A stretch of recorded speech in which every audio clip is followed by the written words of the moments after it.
Chapter 1931. He pointed at one of the lines and questioned, "What's a silkworm cocoon?" Yun Shirshir looked up and looked at him as if she was looking at a retard. She was extremely disdainful. What else can it be? After a silkworm baby spits silk and opens the cocoon, the silkworm will turn into a small ball inside. That's called a silkworm cocoon. Of course, he knew what a silkworm cocoon was. The problem was, could this show be eaten? That's a worm. Muyaja could not stay calm anymore. Can it be eaten? The taste is not bad. What cicada? Muyaja's mysophobia was acting up. He felt that there was a black mass of worms flying in front of his eyes. Before he could see them, he already felt his stomach churning. This restaurant's roasted cicada is very delicious. My colleague brought me here to eat it. At first, I also felt disgusted, but after eating a little, it was like opening the door to a new world. Muyaja felt that the world was a fantasy. He had never heard that worms could be eaten. Moreover, cicada also has medicinal value. Eating it is not only harmless to the body, but it's also beneficial. However, barbecue is just for the taste. There's no need to consider whether it's nutritious or not. Now that I haven't eaten skewers, I'll definitely order cicada. After Yun Shirshir was done ordering, she passed it to the boss.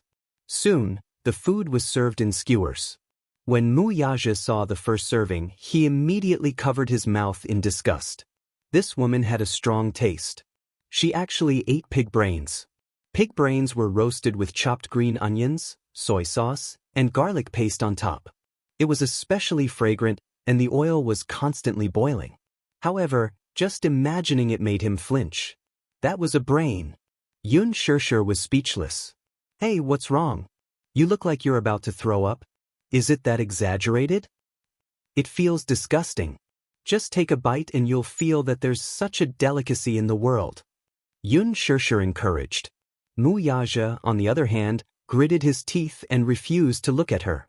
Just looking at it was enough to make him feel nauseous.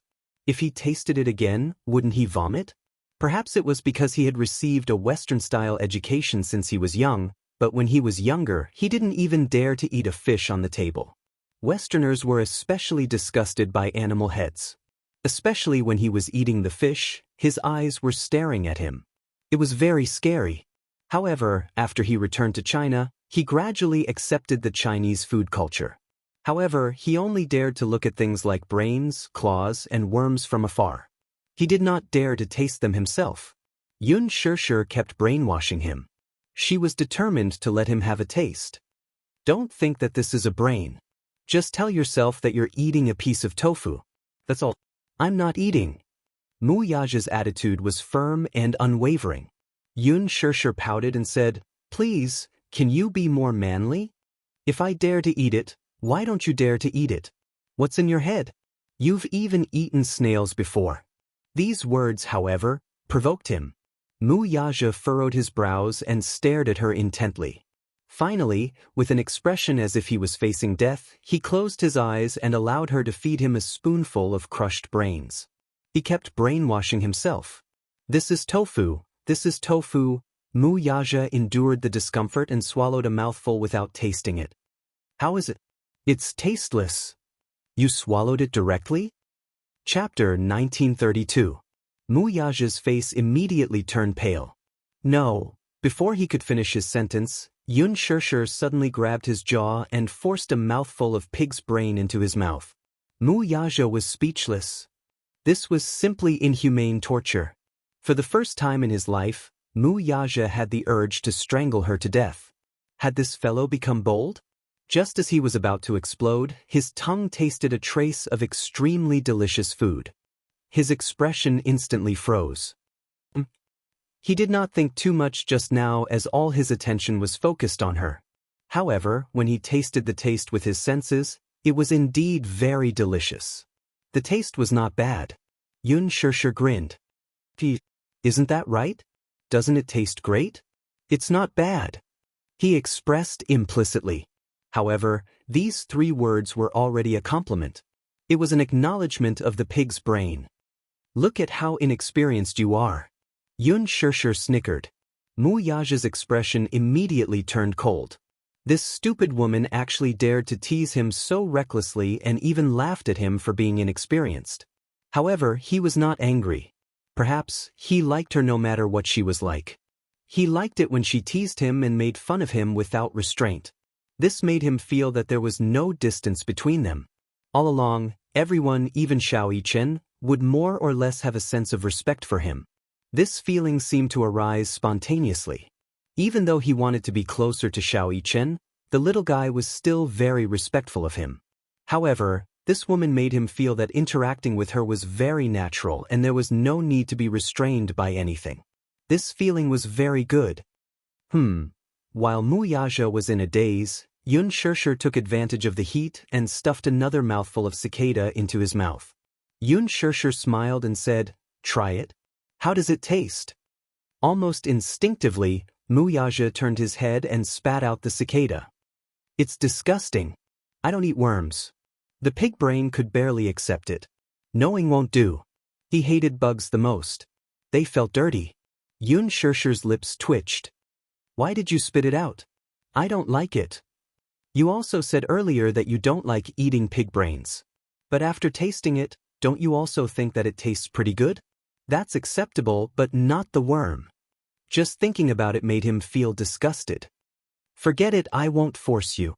Yun Shirshir pouted and snorted, then continued to eat. She hadn't eaten skewers for a long time, so she enjoyed them very much. Mu Yaja looked at her silently. When she ate, there was a different kind of temptation. Her pouty little mouth took a bite of the skewer, and her lips glistened with oil. As she chewed, her tender lips opened and closed, which was extremely tempting. When she ate, her manners were very good. Perhaps it was because beautiful people had a special charm even when they were eating. This was what it meant to be a feast for the eyes. This little thing always unknowingly revealed such a coquettish look from time to time. Watching her eat so attractively, Mu Yaja suddenly felt his throat becoming slightly hoarse. "Eat slowly." "Aren't you eating?" Yun Shirshir looked at him with regret. "I ordered a lot. If you don't eat, you won't be able to finish it. If I can't finish it, I'll leave it." "What a waste of food." Yun Shirshir snorted coldly. "No matter what, you have to finish it. Make the best use of it." Chapter 1933. Who asked you to order so much? Mu Yaja grumbled, but he picked up a skewer of crispy bones to share her burden. "Is it nice?" "Not bad." Yun Shirshir laughed. "You don't know how to appreciate food. My dear, don't have such a heavy burden of being an idol. You should eat and drink well when you're alive." Mu Yaja was speechless. The two of them sat around the table. Yun Shirshir ate heartily. She was full by the time she had finished eating. Mu Yaja stood up to settle the bill, but Yun Shirshir waved her hand generously. "This meal is on me." Mu Yaja was speechless. "Wipe your mouth." As he spoke, he passed the handkerchief to her. Yun Shirshir carefully wiped the grease off her mouth as she ran to settle the bill. The total was more than 100 yuan, so it was still considered a good deal. After eating and drinking to their heart's content, they wanted to go home and rest early. Yun Shirshir held onto his arm and snuggled up in the crook of his arm. Her extremely coquettish look made his heart skip a beat. Thus, he hugged her shoulders, lowered his head, and kissed her deeply on the lips. He lingered and did not go deeper. Although it was just a light kiss, it was still not enough. When he let go of her, Yun Shirshir was already intoxicated. Her face looked as if it had been smeared with high-quality rouge, especially her pair of shimmering eyes. Mu Yaja's throat moved. In this chilly wind, his body was slightly hot. "Let's go home." He hugged her and wanted to quickly get into the car to avoid the wind. However, just as they were about to get into the car, Mu Yaja suddenly caught a glimpse of a light in a corner not far away. His gaze froze and he turned around abruptly. He saw a flash of light. Immediately after, there seemed to be a black shadow moving in the parterre. Someone was secretly taking pictures. With this realization, Mu Yaja said to her, "Get in the car." "What's the matter?" "Get in the car first. There's an entertainment reporter secretly taking pictures." When Yun Shirshir heard this, she didn't dare to make a sound and quickly hid in the car. Mu Yaja walked in the direction of the figure. At first, that person didn't realize that Mu Yaja had discovered his presence. However, when he got closer, he suddenly realized that he had been discovered and turned to escape. "Stop right there," he said coldly. The entertainment reporter suddenly stopped in his tracks and turned around. However, he did not recognize the identity of the man in front of him and said in a somewhat annoyed tone, "What did you take pictures of just now?" Mu Yaja asked coldly, and his tone was unfriendly. Seeing that his tone was not friendly, the entertainment reporter's attitude was not good either. He retorted arrogantly, "It's none of your business. What's that got to do with you? I don't care what you've taken." The entertainment reporter was so angry that he laughed instead. "Why should I? I have the right to reject your order." Yun Shirshir had been very popular recently. Perhaps the word popular couldn't even describe the momentum of her popularity. She exploded in popularity overnight. The three words Yun Shirshir were becoming more and more valuable. Qinzhou had taken very good measures to protect Yun Shirshir. It was very rare for the entertainment reporters to take even a single shot of her. The reason he had been waiting here was to wait for another person. However, he didn't expect that instead of that person, an even bigger fish would come. Yun Shirshir. Gosh, there was a mysterious man beside her. The two of them were very close to each other and were hugging each other. They looked very intimate. He even saw this man kissing her just now. Chapter 1934. He did not expect to be able to verify that Yun Shirshir was indeed not a simple person. He had even managed to capture an intimate scene between the two of them, which was like a treasure to him. However, he did not expect the man to be so sharp as to discover it. Mu Yaja stared at him for a long time, like a ferocious lion staring at its prey. Suddenly, he stopped talking and sneered. His voice was as cold as ice. "What a right to refuse." He laughed. He laughed at the fact that the reporter refused a toast only to be forced to drink a forfeit. The entertainment reporter was stunned by his cold laughter. For a moment, he could not move and looked at him stiffly. Mu Yaja said coldly, "Go back. You can publish the photos if you want to. But I have to remind you of one thing. Don't lose your hands over some benefits." With that, he turned around and left expressionlessly. He got into the car and drove off. The entertainment reporter watched the car leave and fell to the ground in fright as if he had lost all his strength. The aura that Mu Yaja exuded just now was enough to make one's scalp tingle and shudder. Especially that pair of eyes, it made one's hair stand on end. Was he threatening him? Did he think that he was scared? He had been in the entertainment industry for so many years. Could it be that he grew up being scared? The entertainment reporter wiped the cold sweat off his forehead. He did not know who this man was to have such a threatening aura. He hugged his DSLR tightly and returned home. He decided to create a piece of news overnight and publish it in the early hours of the morning. It would definitely drive the website's click-through rate. For online portals like them, the click-through rate meant profit. In the car, Yun Shirshir leaned against the window. She covered her face with a cap and put on a mask. Mu Yaja had only been there for a short while, but she was already fully armed. When he got into the car and saw that she was ready, he did not know whether to laugh or cry. "He's gone. Who are you guarding against?" Yun Shirshir looked out of the window and asked doubtfully, "Who's so wicked to secretly take photos of me? Who else could it be other than entertainment reporters? You're so popular now. In the eyes of the reporters, you're like a delicious cake," Mu Yaja said indifferently. Yun Shirshir was still a little wary. "Did you chase after him just now? Did you manage to capture anything?" Mu Yaja laughed and said, "I took a picture of us kissing. Does that count?" "Then he didn't delete it?" "It doesn't matter to me." Yun Shirshir was his woman. He couldn't wait to announce it to the whole world. This way, no one would dare to covet his little thing. Therefore, he didn't mind being secretly photographed.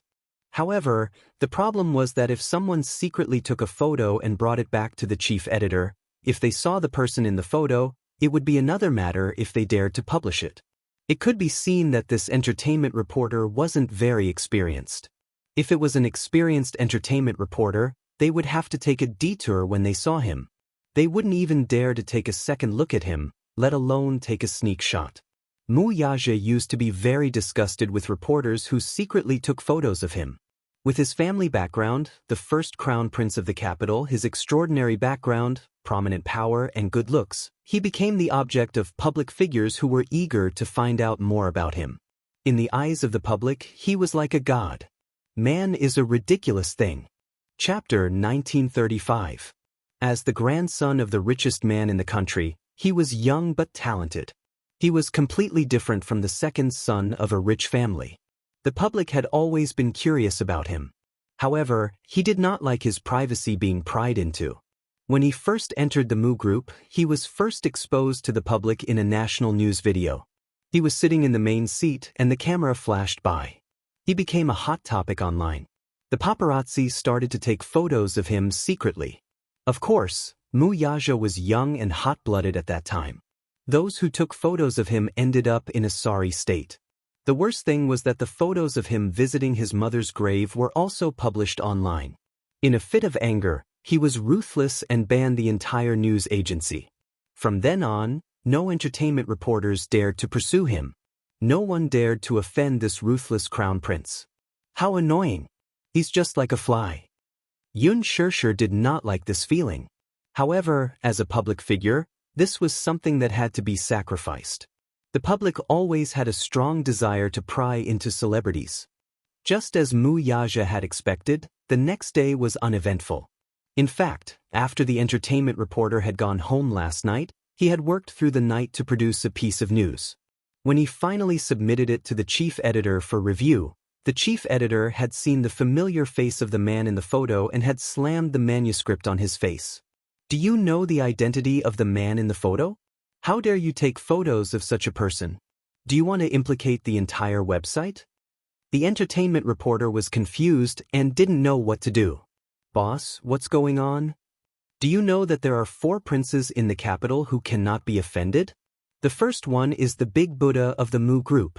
When the reporter heard this, his mouth opened so wide that it could fit 2 eggs.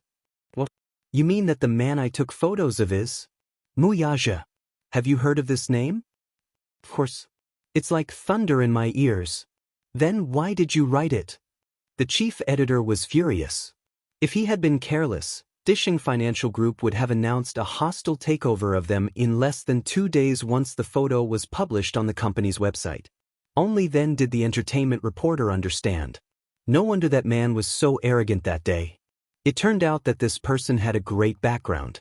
It seemed that he was still too inexperienced and had almost offended someone he should not have offended. When he turned around, the chief editor could not sit still and broke out in a cold sweat. He immediately called Minyu and asked him to pass on his apology to Mu Yaja. Minyu didn't know whether to laugh or cry. It was rare for there to be an entertainment company that didn't know their boss. They were inexperienced and didn't know the immensity of heaven and earth. He smiled and said, I don't want this to happen again in the future. Of course. This kind of thing will never happen again. I just hope that Chairman Mu won't be angry because of this. We didn't discipline her well enough, and this happened. We've put Chairman Mu in a difficult position. It's good that you know the rules. Our boss hates private matters the most. In the future, please give more guidance to those people under you. Don't make any more trouble. After hearing Minyu's warning, the chief editor immediately thanked him profusely. It was only a few days before the opening of the film festival. Qin Zhou brought her to choose a gown. Yun Shirshir rushed to film for another 2 days before returning home early. On the way home, she received a call from Gong Jie. Chapter 1936. On the other end, Gong Jie's tone was light and cheerful. Yun Shirshir smiled. Busy man, you're finally on holiday? Gong Jie pursed his lips into a smile and said, Yes. Sis, I want to go to Beijing for a walk, but I can't find a good guide. What do you think I should do? Alright, how about this? I'll pick you up in the afternoon and bring you out for some fun. Okay. When Yun Shirshir reached home, she changed into a thick coat, paired it with a hat, a pair of sunglasses, and a mask. She went out in full gear. The weather was very good today. The sky was clear and the sun was shining brightly. It was the best time to go out for a walk. On the way, Yun Shirshir had already thought about it. Since it was not a holiday, it was not a bad idea to go on a road trip to the wildlife park. Gong Jie sent her a location. Yun Shishir drove there using the GPS. It turned out to be the headquarters of Leji Group. When they drove into the park, Yun Shishir was stunned by the majestic building. What a magnificent building! Yun Shishir sighed in her heart. Leji Group was a global toy supplier. It had a very high status. 2 years ago, it was a toy factory that was on the verge of bankruptcy. Now, after 2 days of consolidation, it had become a toy empire. It was the world's #1 toy brand and was highly respected by children. In the past, when she bought gowns for Yu, she would always go to Leji's brand store to buy one. The service was good and the price was not too expensive. Moreover, the quality was good. Yu liked it very much and could not bear to put it down. However, she did not expect Leji Group's headquarters to be so magnificent. However, why was Gong Jie here? After Gong Jie got into the car, Yun Shishir asked, "Why are you here?" Because Yu." Gong Jie was stunned for a moment before he subconsciously blurted out the truth. Fortunately, just as he was about to speak, he remembered that the boy had repeatedly reminded him to keep the secret for him. Thus, he stopped abruptly and did not continue speaking. Yu. Yun Shishir was puzzled and confused. Didn't Yu like Leji's toys? Coincidentally, this company is also one of my business partners, so I came over to check it out. Gong Jie glossed over it and justified himself. Yun Shishir nodded and smiled. Yes, Yu likes Leji's toys very much. I can't bear to part with them. Gong Jie smiled, but he was complaining in his heart. What do you mean by, can't put it down? That's just an illusion, okay? In reality, Yu was the chief designer of the toys. He had a thick stack of toy blueprints in his study room. Before the toys were released to the market, he had gone through the blueprints several times to find out where they were lacking. After he perfected them, he put them into mass production. He was already sick of the toys before they hit the market. Yu had once complained to him, "Mommy's gift to me is so unoriginal. Other than Leji's toys, it's Leji's smart products. Can I say that every gift she gives me is a flagship product designed by me? I have to pretend that I like it very much. Otherwise, she will think too much. That at least shows that your designs are very good and are very popular in the market." Yu touched his forehead helplessly. "But I'm already sick of toys. I can't come up with anything new." Gong Jie could not help laughing when he thought of this. His stupid sister would never have thought that the chief designer of Leji's toys was her precious son. Chapter 1937. Gong Jie asked curiously. He was extremely surprised. How could his sister be so capable as to raise such a heaven-defying genius like Yu? Compared to Yu, Xiao Yichen was born in the same womb as Yu and was also 8 months pregnant. Why was Xiao Yichen not as smart as Yu? When he asked about Yu said, "Mommy didn't teach me how to raise me. She has always let me do whatever I want and allowed me to develop freely." Gong Jie obviously didn't believe him. How could he develop freely to this extent? To be honest, he had always wanted to bring Yu back to the Gong family. His father had always had high hopes for this child and had high hopes for him. He had always wondered what kind of child could come up with the Deva project and promote the research. If the research was successful, the Hurricane Group's future territory would be immeasurable. However, he still hadn't revealed Yu's identity to his father. Yun Shishir smiled helplessly. "I didn't really raise him. Yu has been in poor health since he was young.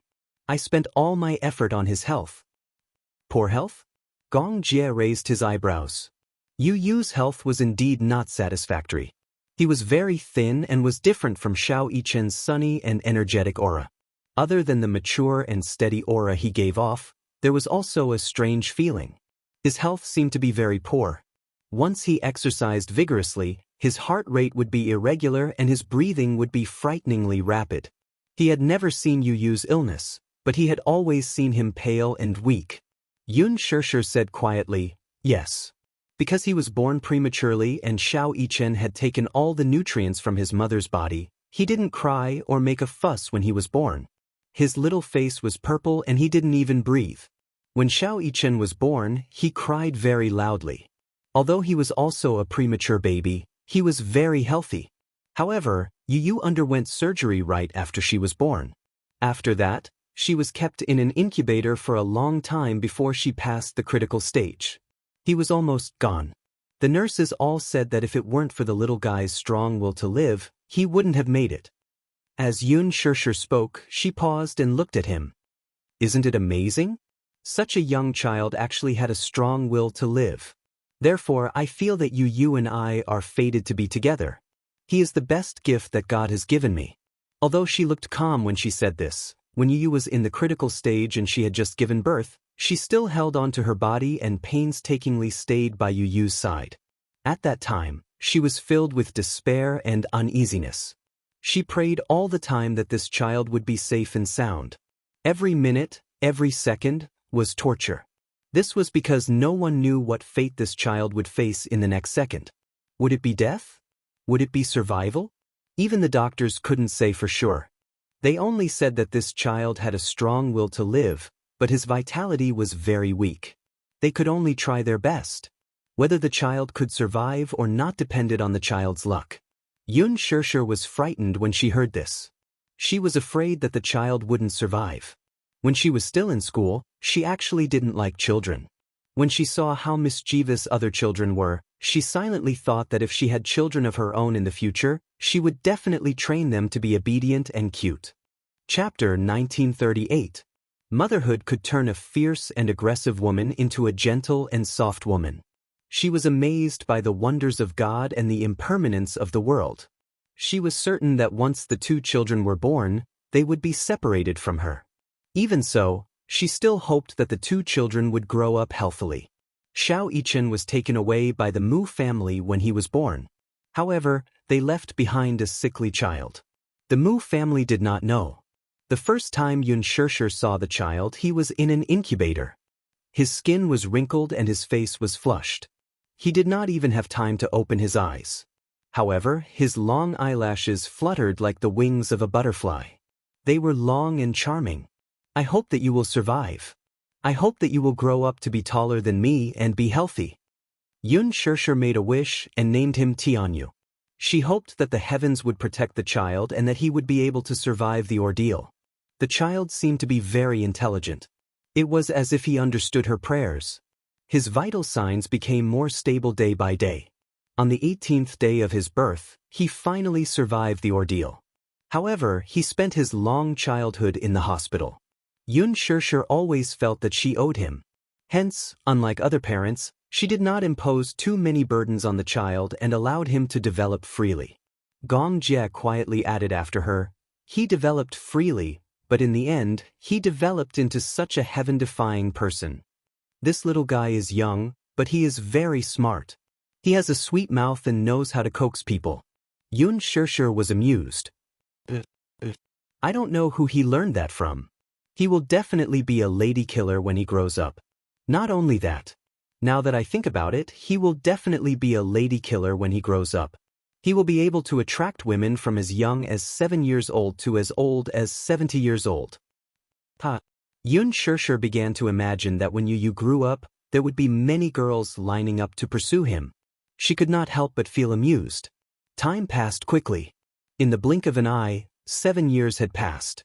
Perhaps, in the blink of an eye, Yu would really grow up. Yun Shirshir thought that when that day came and Yu brought his wife home, she would definitely be jealous.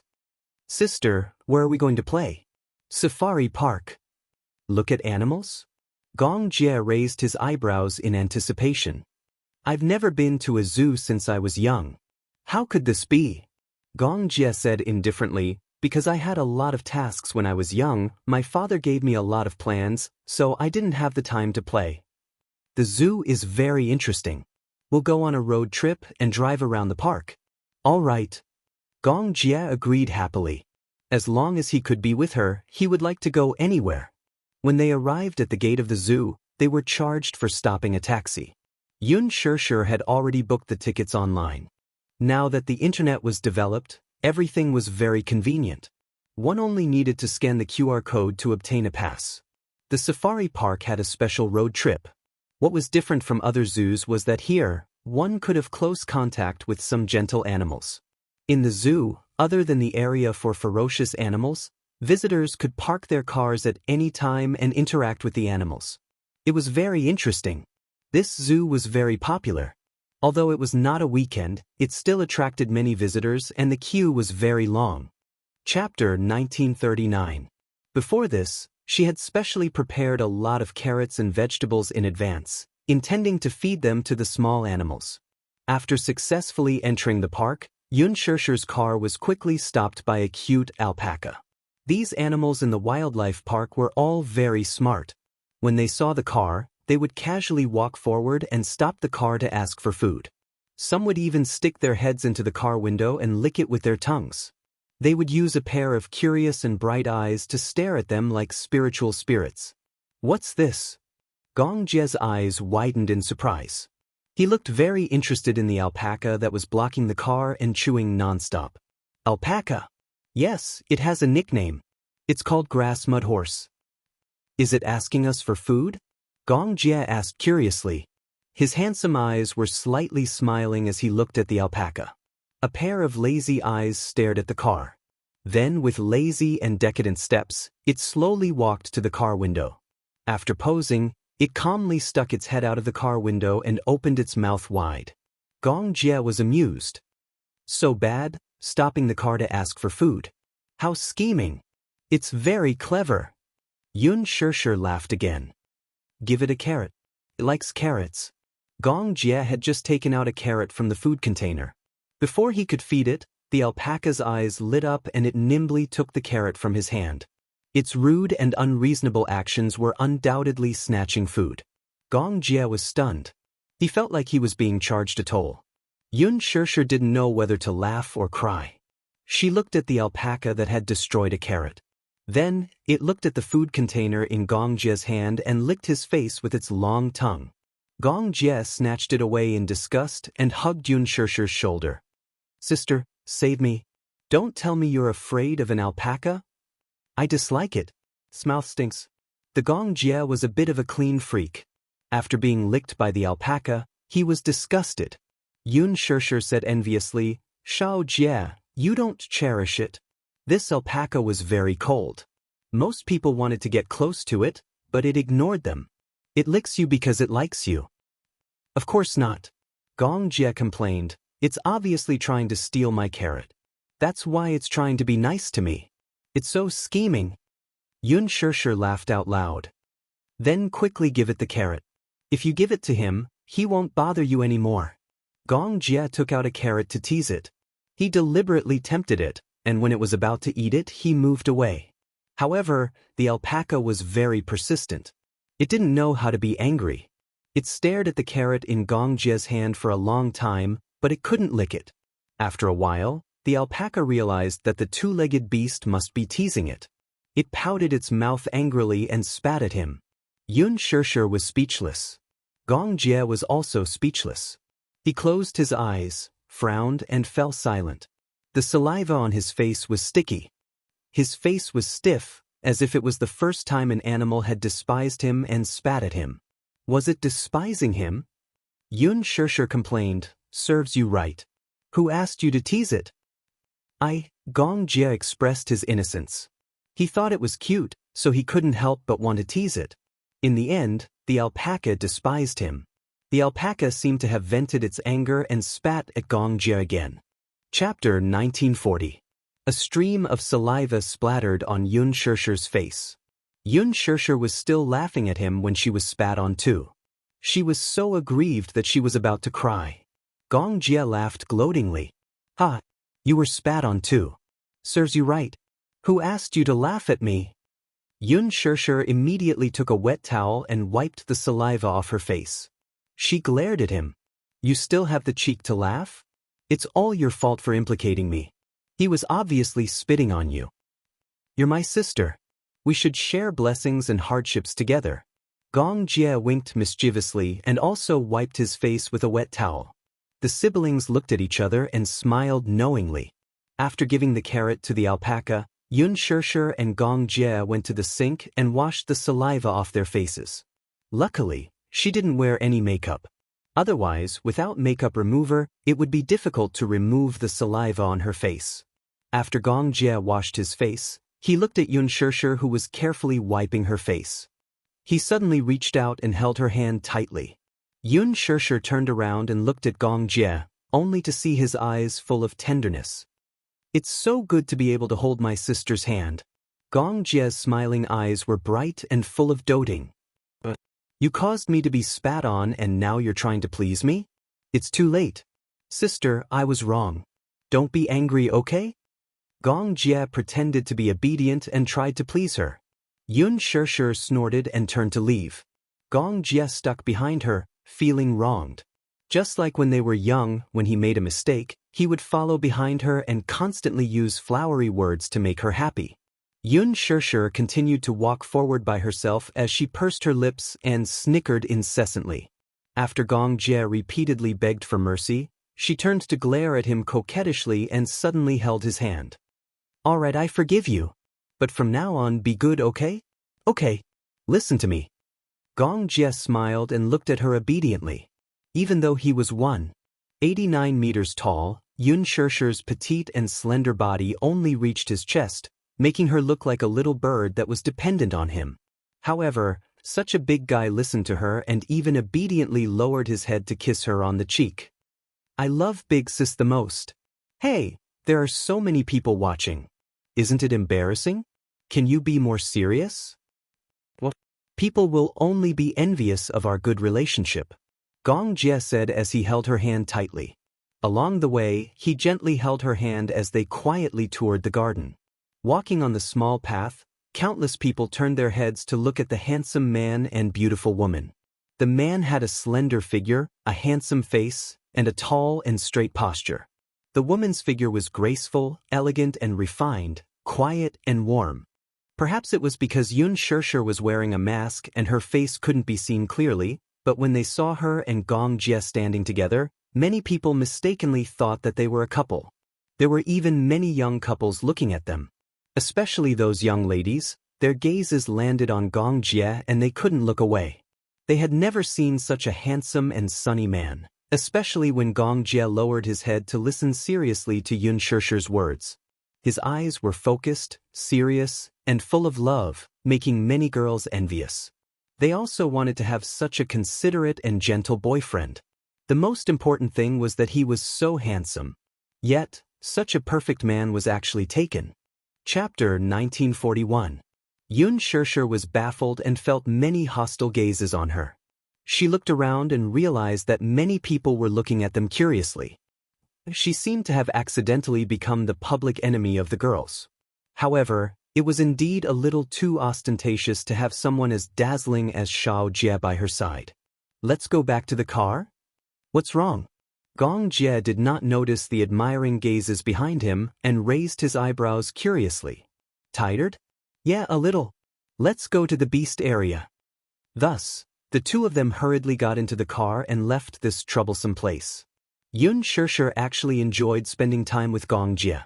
He was the family member she cared about the most and one of the few people in the world who doted on her the most. He was different from Mu Yaja. Mu Yaja doted on her, but he was very possessive of her. However, Shao Jie was different. He listened to everything she said, just like when they were young. He would do whatever she said and follow her wishes. She cherished Shao Jie as a family member. Similarly, she knew that Shao Jie cherished her as much as his own life. She had seen everything he had done in silence. The day was very short and ended very quickly. When she sent him back to the hotel, Gong Jie was silent and seemed a little lonely. His vacation was very short. It was just 2 days and he had to resume his hectic schedule soon. He only had 1 day of companionship, but he felt unsatisfied. "Sister, it would be great if we could hang out together more often like today." "Sure. As long as you're not busy." "Will brother-in-law be jealous?" Yun Shirshir smiled proudly. "Will he be jealous of his own brother-in-law?" "That's true." When they arrived at the hotel, Gong Jie got out of the car and turned to look at her reluctantly. "Sister, I still hope that you can consider going back to the Gong family with me. I haven't mentioned your matter to father, but he has been keeping an eye on my whereabouts. I'm afraid I can't hide it for long. Soon, father will know about you."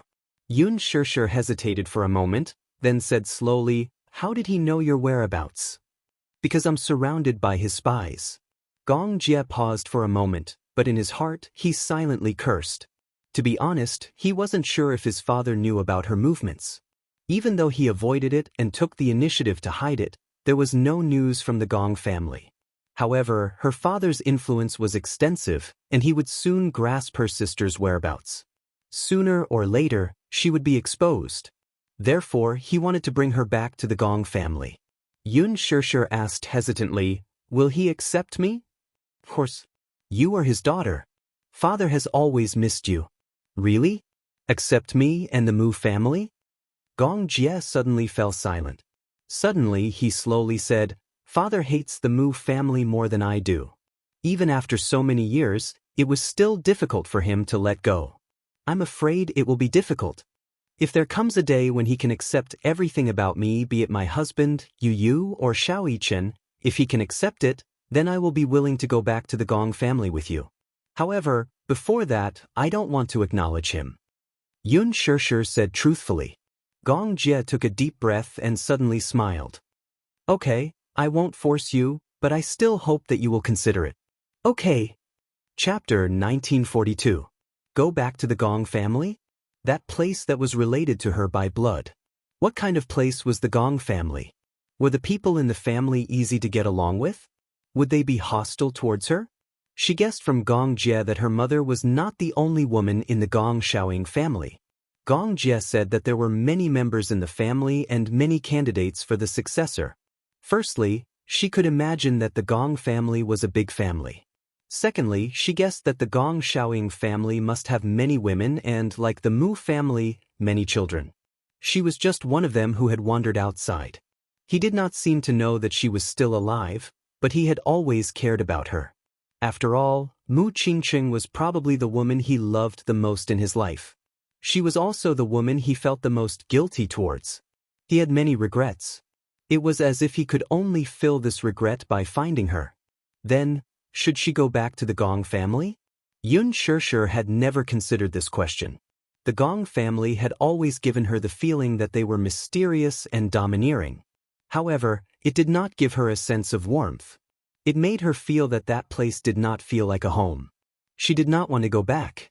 Subconsciously, she did not want to go back to that cold place. To her, the Gong family did not mean anything. It was just two emotionless words.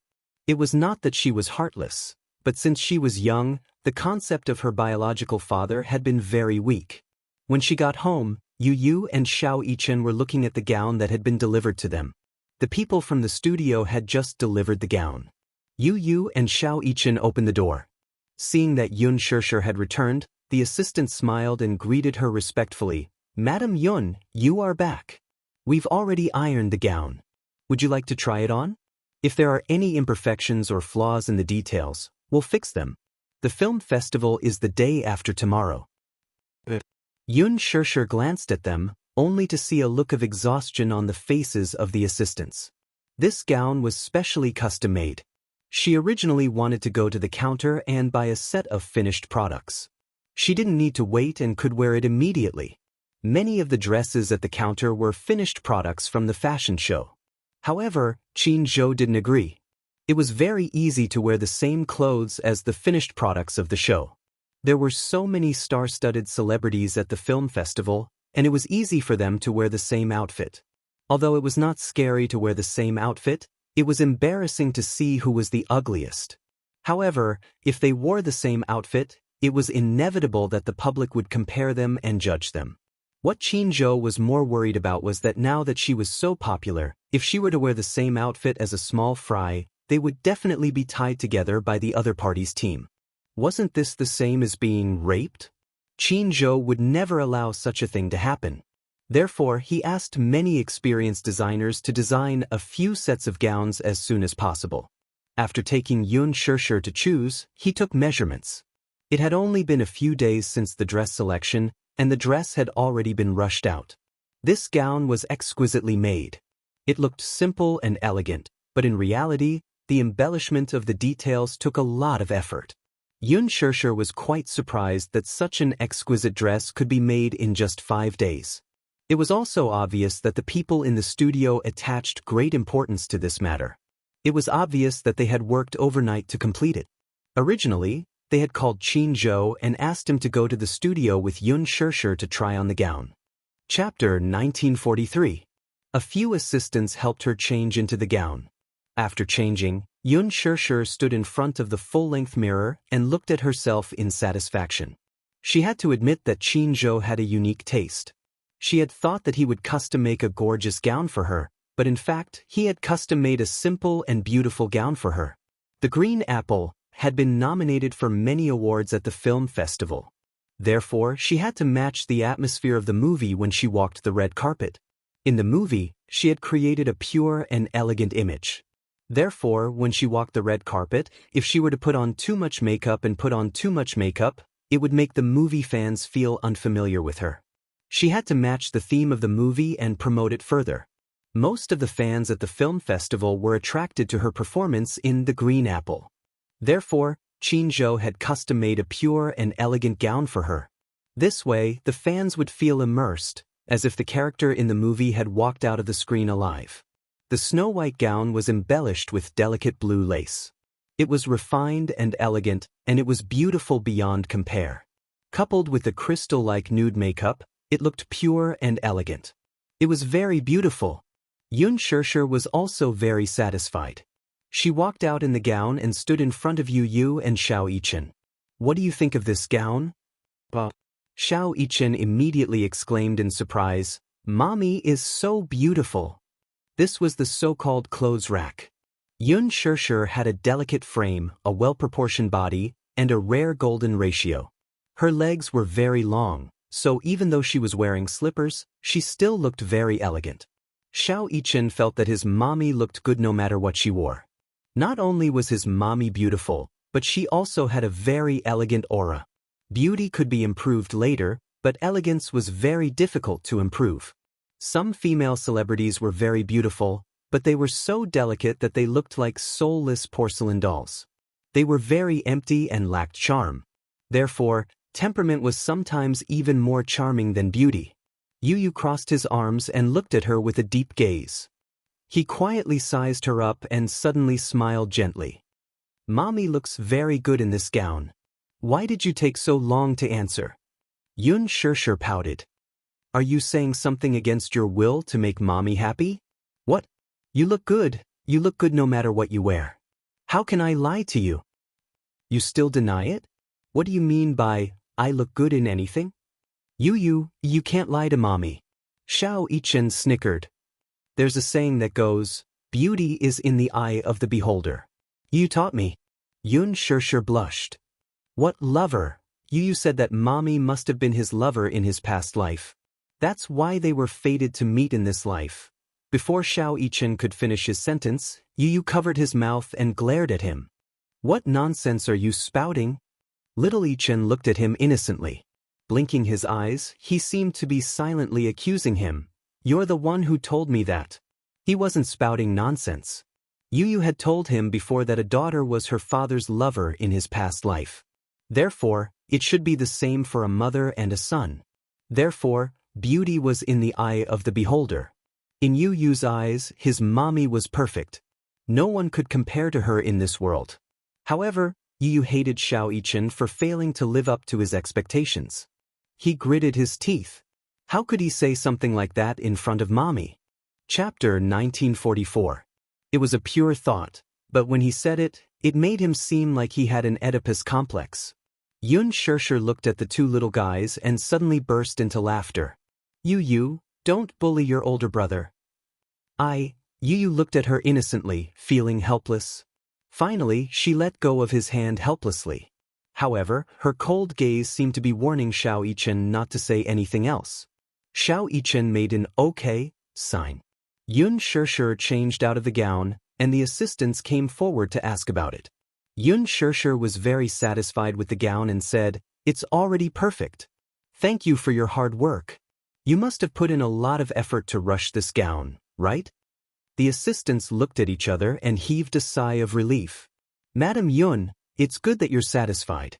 However, it's only right that we put in a lot of effort. Customers come first." Our goal is to make sure that you're satisfied. After sending off the people from the studio, Yu pestered Yun Shirshir and asked, Mommy, are you going to walk the red carpet with Daddy at the film festival the day after tomorrow? How did you know? Daddy told me. Yu pursed his lips and smiled, but he looked a little lonely. I also want to walk the red carpet with Mommy. Xiao Yichen lowered his little head in loneliness. I'm so envious of Daddy. He can walk the red carpet with beautiful Mommy. I'm so envious. Daddy deliberately told us. Isn't it obvious that he's showing off? Yu hugged his chest indignantly and felt very indignant. He's really grown up. Even a blockhead like Daddy is following the trend and showing off his love. Sigh. Yun Shirshir looked at them in a daze and didn't know whether to laugh or cry. These two little guys looked like they were putting on a show. She squatted down in front of them and pondered for a moment. Suddenly she smiled and said, One day, I'll let you walk the red carpet with Mommy, okay? Yu and Xiao Yichen looked up in surprise when they heard this. They looked at her in disbelief and said in unison, Really? Xiao Yichen was especially excited. Can we really walk the red carpet with Mommy? Yes, of course. When Mommy becomes the best actress, I'll walk the red carpet with you. Xiao Yichen was elated and he clapped his hands. That's great. Mommy, I love you. However, Mommy Yu uses Mommy and Mommy, don't make us wait too long. You Mommy my, Mommy Mommy, Mommy Mommy Mommy A's Mommies she's Mommy love ma Mommy Mommy's her. Mommy Mommy Mommy Mommy Mommy, you, Mommy, Mommy Mommy Mommy Momo, yay, why? Xiao Yichen smiled. You have a high chance of winning an award. However, this year's competition seems to be very strong. Mommy must work hard and win an award. Thank you for your kind words. Yun Shirshir was in a good mood. She planted a kiss on his forehead. Yu immediately said proudly, Me too. I want Mommy's kiss too. Silly boy. Yun Shirshir looked at him lovingly. Then, she leaned over and kissed Yu's tender cheeks. Yu's face smelled like milk. It was as if he had been soaked in milk. She patted his little head and swore to herself that if she had the chance, she would walk the red carpet with the two of them. This was her real dream. That night, Qin Zhou asked her if the gown fit her. Chapter 1945. She had just debuted and was attending the film festival as a newcomer. Qin Zhou emphasized that she should not be too aggressive and walk the red carpet quietly with Mu Yaja. All that was left was to wait for the awards to be announced. The film festival was a star-studded event with many big shots and A-list actors and actresses, as well as veteran actors and actresses. Some celebrities were easy to deal with and were generous. Some celebrities had weird tempers and were sensitive. They were hostile and guarded against newcomers. She needed to pay attention to this. She had to take the initiative to greet the seniors and accept any suggestions from them. She had to deal with those who were not friendly to her calmly. After all, she had just debuted and was inexperienced. It was normal for her to be ostracized. It was difficult for newcomers to survive in any field. All of them had been newbies before. Their wives had gone through hardships to become their wives, and they were experienced. Naturally, they had to be a little more arrogant and like to put on airs. They had to cater to them and avoid unnecessary disputes. Actually, Qin Zhou was worried that Yun Shirshir would be ostracized at the film festival. After all, she was a newcomer but had a strong momentum. She had a box office of billions. Moreover, The Green Apple had broken the box office record. Therefore, many people were hostile to her and speculated about her. However, he heard that Yun Shirshir and Chairman Mu were walking the red carpet together and that their seats were arranged to be next to each other. With Chairman Mu around, she should not be in too much trouble. After a while, Qin Zhou sent over the draft of the media interview. Some of the key questions were listed and the answers were written. He asked her to memorize them and improvise. Yun Shirshir was impressed by his thoughtfulness. She could not help but ask, Are there any interviews on the day of the film festival? It's not an interview. It's a routine interview with all the main cast of The Green Apple. It's all very simple questions. You just have to memorize them. I've already contacted the media. There won't be any tricky questions. As long as they're not tricky questions. Don't worry. We've already communicated with the media beforehand. The questions on the press release in your hand will be the questions that the media will ask on that day. Memorize them and answer accordingly. Qin Zhou paid special attention to this matter. You must memorize them properly. Okay. After ending the call with Qin Zhou, she browsed Weibo for a while. As expected, her personal Weibo was once again flooded with a series of shares and reposts, as well as hundreds of thousands of likes. So, this was what it meant to be famous. She felt that after becoming famous, there wasn't much of a change for her. As a public figure, he had indeed sacrificed a lot in his private life. Other than that, there wasn't much difference. Perhaps it was because her mentality was better, she adjusted very quickly. As usual, she clicked into Gu Xing's Weibo. The most recent post was the half-length photo of him in the bathroom. That was the condition he promised his fans after the box office hit 2 billion. After this Weibo post, there were no other updates. He had really disappeared without a trace. Other than the fact that there was no exposure or announcement, Mu Yaja's ban on him was even more comprehensive. All the advertisements that he endorsed had been removed from the TV station. However, due to the contract, some of the print advertisements of the big brands would still appear in the department stores. Chapter 1946. Including this film festival. Gu Xingze was supposed to be an important guest, but it was confirmed that he would not be attending this time.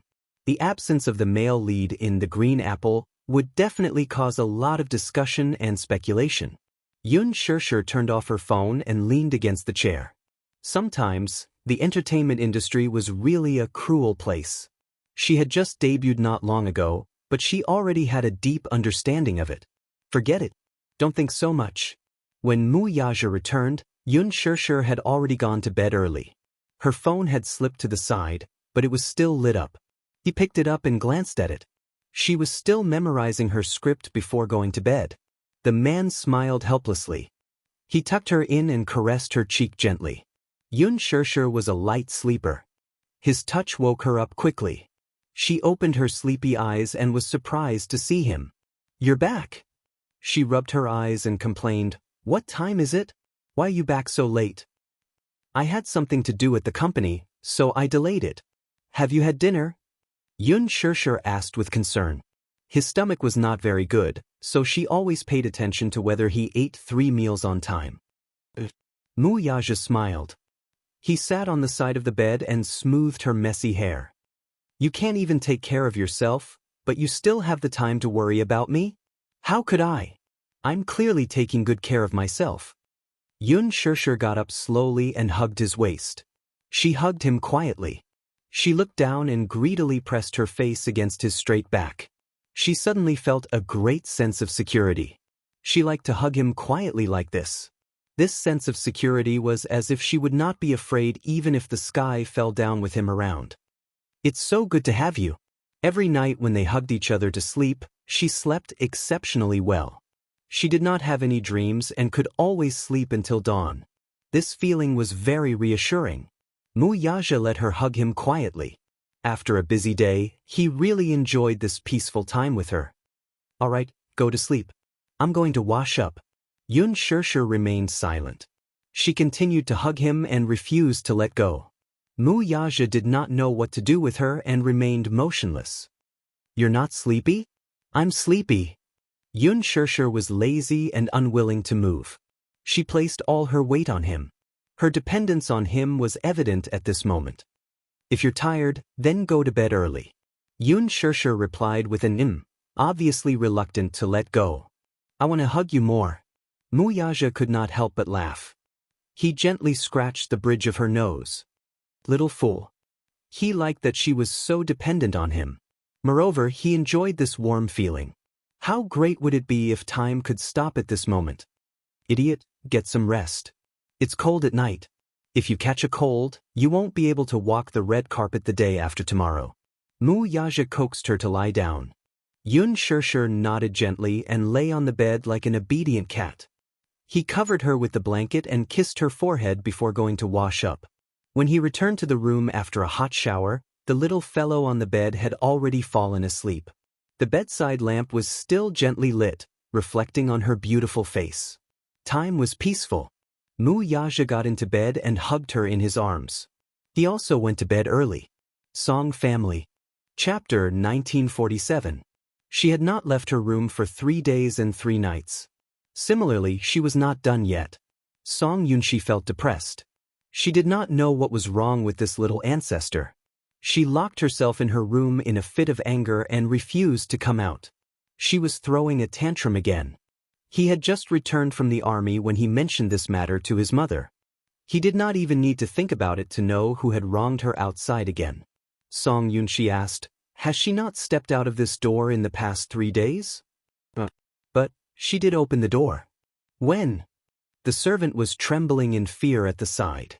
Last night, when she knocked on the door, Song Enya opened it. However, as soon as she opened the door, her face turned horribly ugly.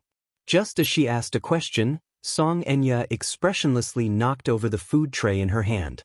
She fell to the ground. The scalding hot soup splashed onto her hand and scalded a large portion of her skin. After applying the medicine and bandaging the wound, the servant felt unspeakable bitterness in her heart. In the entire Song family, Song Enya was undoubtedly the most difficult to serve. Her temper was the most arrogant and willful. She did everything based on her character. She often bullied the servants at home and gave them attitude. The servant looked at Song Yunshi and asked carefully, "Young master, how is it? Young miss hasn't eaten for 3 days and 3 nights. If this goes on, young miss's body will collapse." "Do I need you to remind me?" Song Yunshi sneered in annoyance. He raised his hand and knocked gently on the door. Then he said gently, "Enya, it's me. Can you open the door?" There was no movement from the door. Song Yunshi frowned suspiciously and knocked on the door for a long time. After calling out nicely for a long time, there was no movement or response. He asked suspiciously, "Are you sure Miss hasn't left the house? She's really inside." "Miss hasn't come out. We've been guarding, but she hasn't taken half a step out of the house." Song Yunshi was even more suspicious. Her expression changed. Just as she was feeling suspicious, she heard footsteps coming from the door. His face lit up, and the next second, the door was opened from the inside. However, when Song Enya appeared at the door, Song Yunshi was stunned. In just 3 days, Song Enya's entire state had changed. She hadn't eaten anything for 3 days, and her face was especially dispirited and ugly. She hadn't removed her makeup, but it was obvious that she had cried for a long time. Her eyes were red and swollen, and her face was also very swollen. However, because she had not rested well, her complexion was especially ugly. It was as if she was covered in a layer of dead ash, without any signs of life. "Enya, oh big brother, you're back?" Song Enya stared at him blankly. Like a broken puppet, she was expressionless. Especially those eyes, there was no luster at all, they were dim and lifeless. "Enya, what happened to you?" Song Yunshi had never seen her in such a sorry state. "I'm fine." Her tone was flat and emotionless. He had thought that she would vent her anger on the servants like before, beating and scolding them to vent her anger, or perhaps she would rush into his arms and cry loudly. Alas, none of that happened. She only looked at him with an extremely terrifying and empty gaze, but it was as if she could see through his body and look elsewhere. Chapter 1948. Bring it in. Song Enya cut her off coldly and stepped aside to make way for her. Her calmness made Song Yunshi feel even more strange. He was even more worried. He would rather his sister cry and throw a tantrum and complain to him unreasonably than see his sister acting as if she had lost her mind. The servant did not think too much about it. As if she had been granted amnesty, she hurriedly lowered her head and respectfully brought the tray in. After the servant came out, Song Enya wanted to close the door. Song Yunshi quickly stopped her. "Wait." Song Enya's actions were sluggish for a moment. She turned her head and looked at him blankly. Her eyes were still empty and lifeless, making one's heart tremble. She was clearly still alive, but she gave off a feeling that she was already dead. "What's wrong with you?" Song Yunshi questioned sternly. "Look at yourself. How did you end up like this? Don't you think it's appropriate?" Song Enya only said calmly, It's none of your business. These words were too cold. Song Yunshi was a little angry from embarrassment and reprimanded sternly, "Get it straight. What do you mean by, none of my business? I'm your brother. You're my most beloved sister. How can I not care about you?" When Song Enya heard this, there was finally some expression on her face, but it was a hint of cold mockery.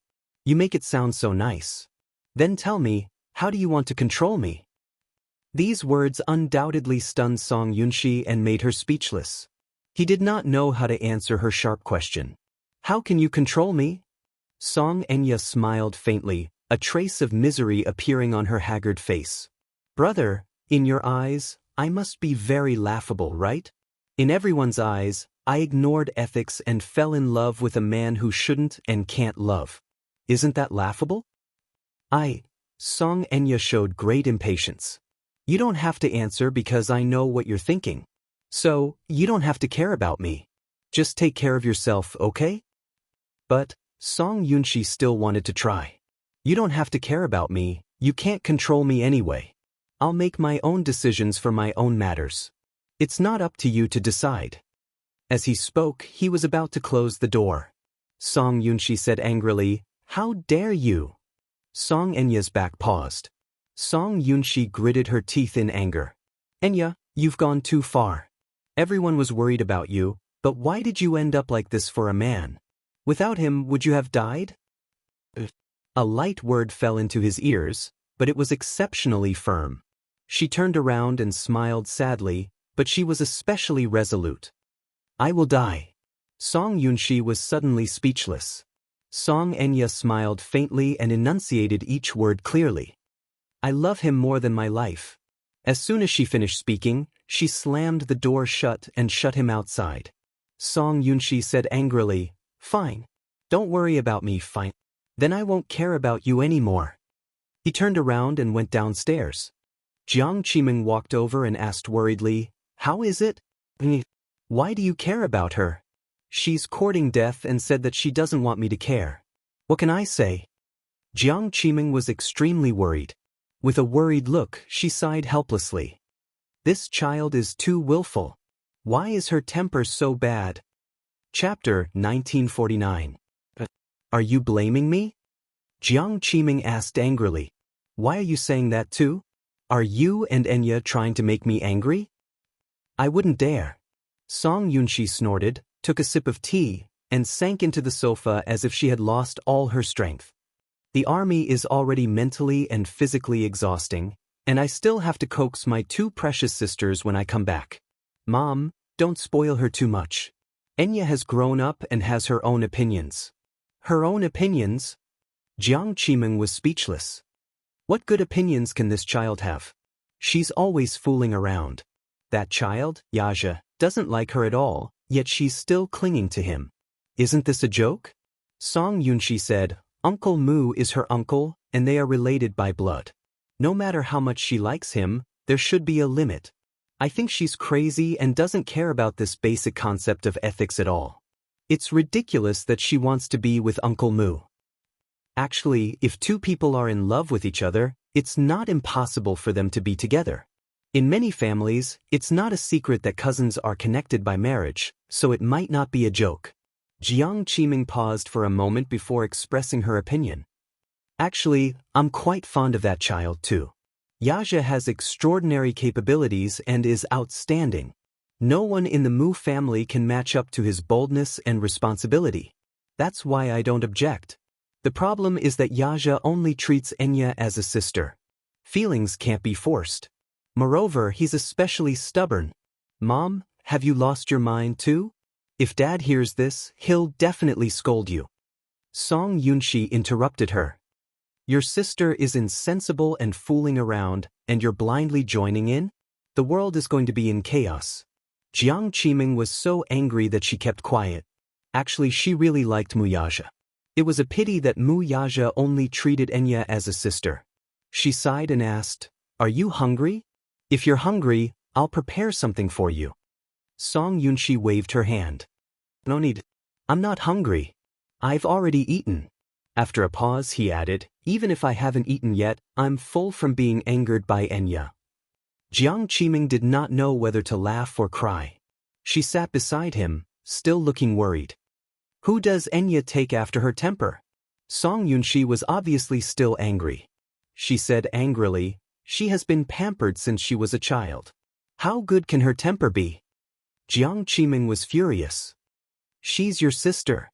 As her brother, how can you say that about her? Okay, I won't say any more, okay?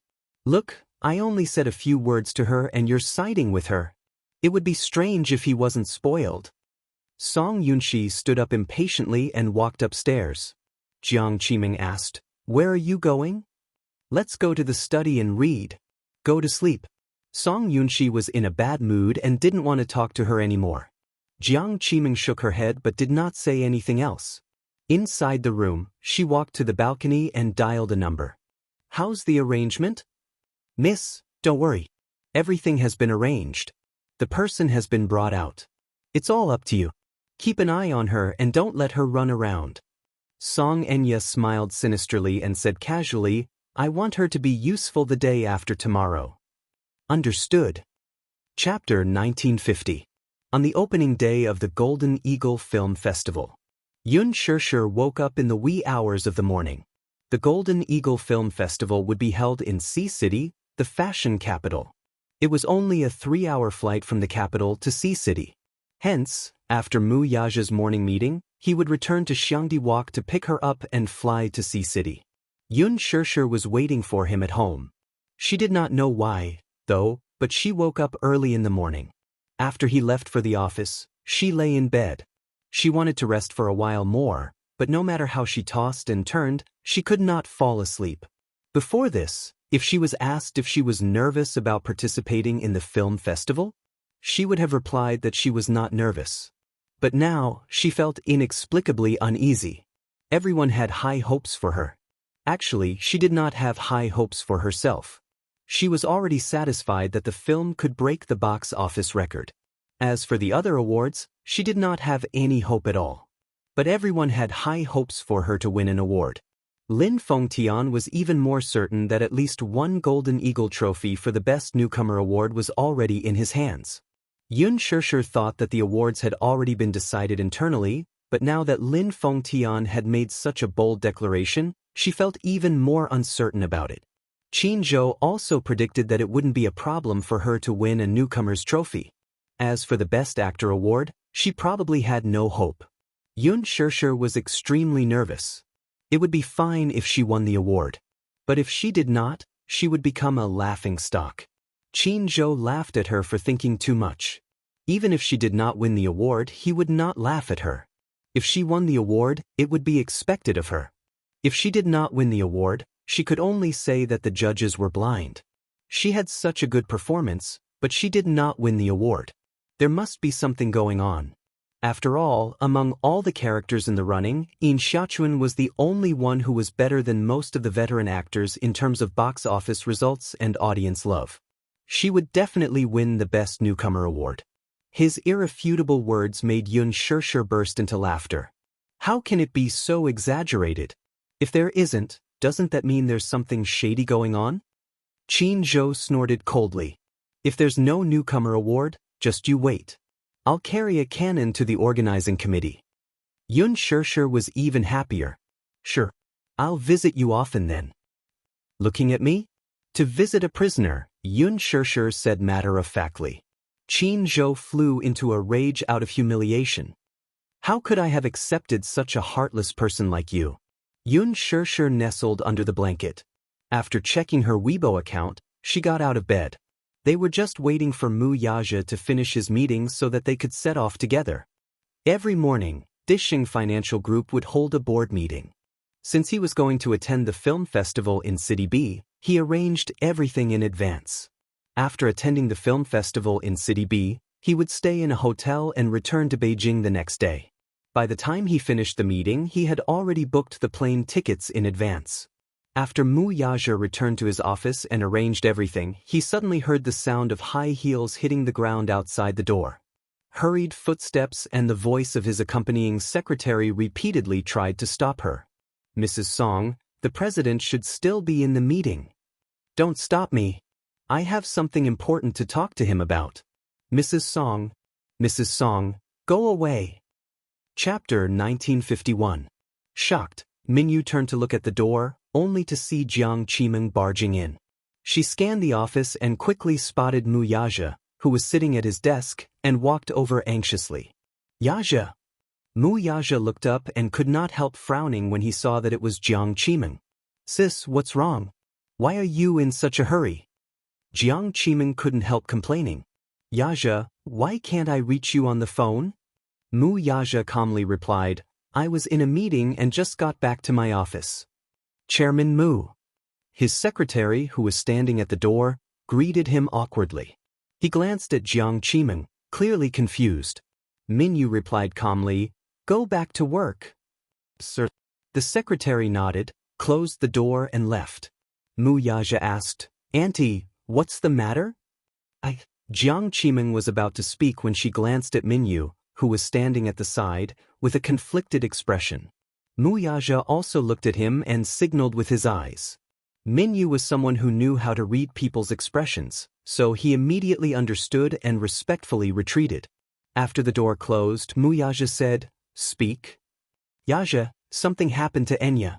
Jiang Qimeng looked at him with tears in her eyes, her voice trembling. Mu Yaja was stunned. He looked at her in shock and narrowed his eyes in confusion. Something happened? Yes. Jiang Qimeng's throat was unusually hoarse from crying, and her eyes, especially, were red. It seemed that something had really happened. What happened? This morning, a servant went upstairs to knock on the door. There was no response, but she vaguely heard the sound of water flowing from the bedroom.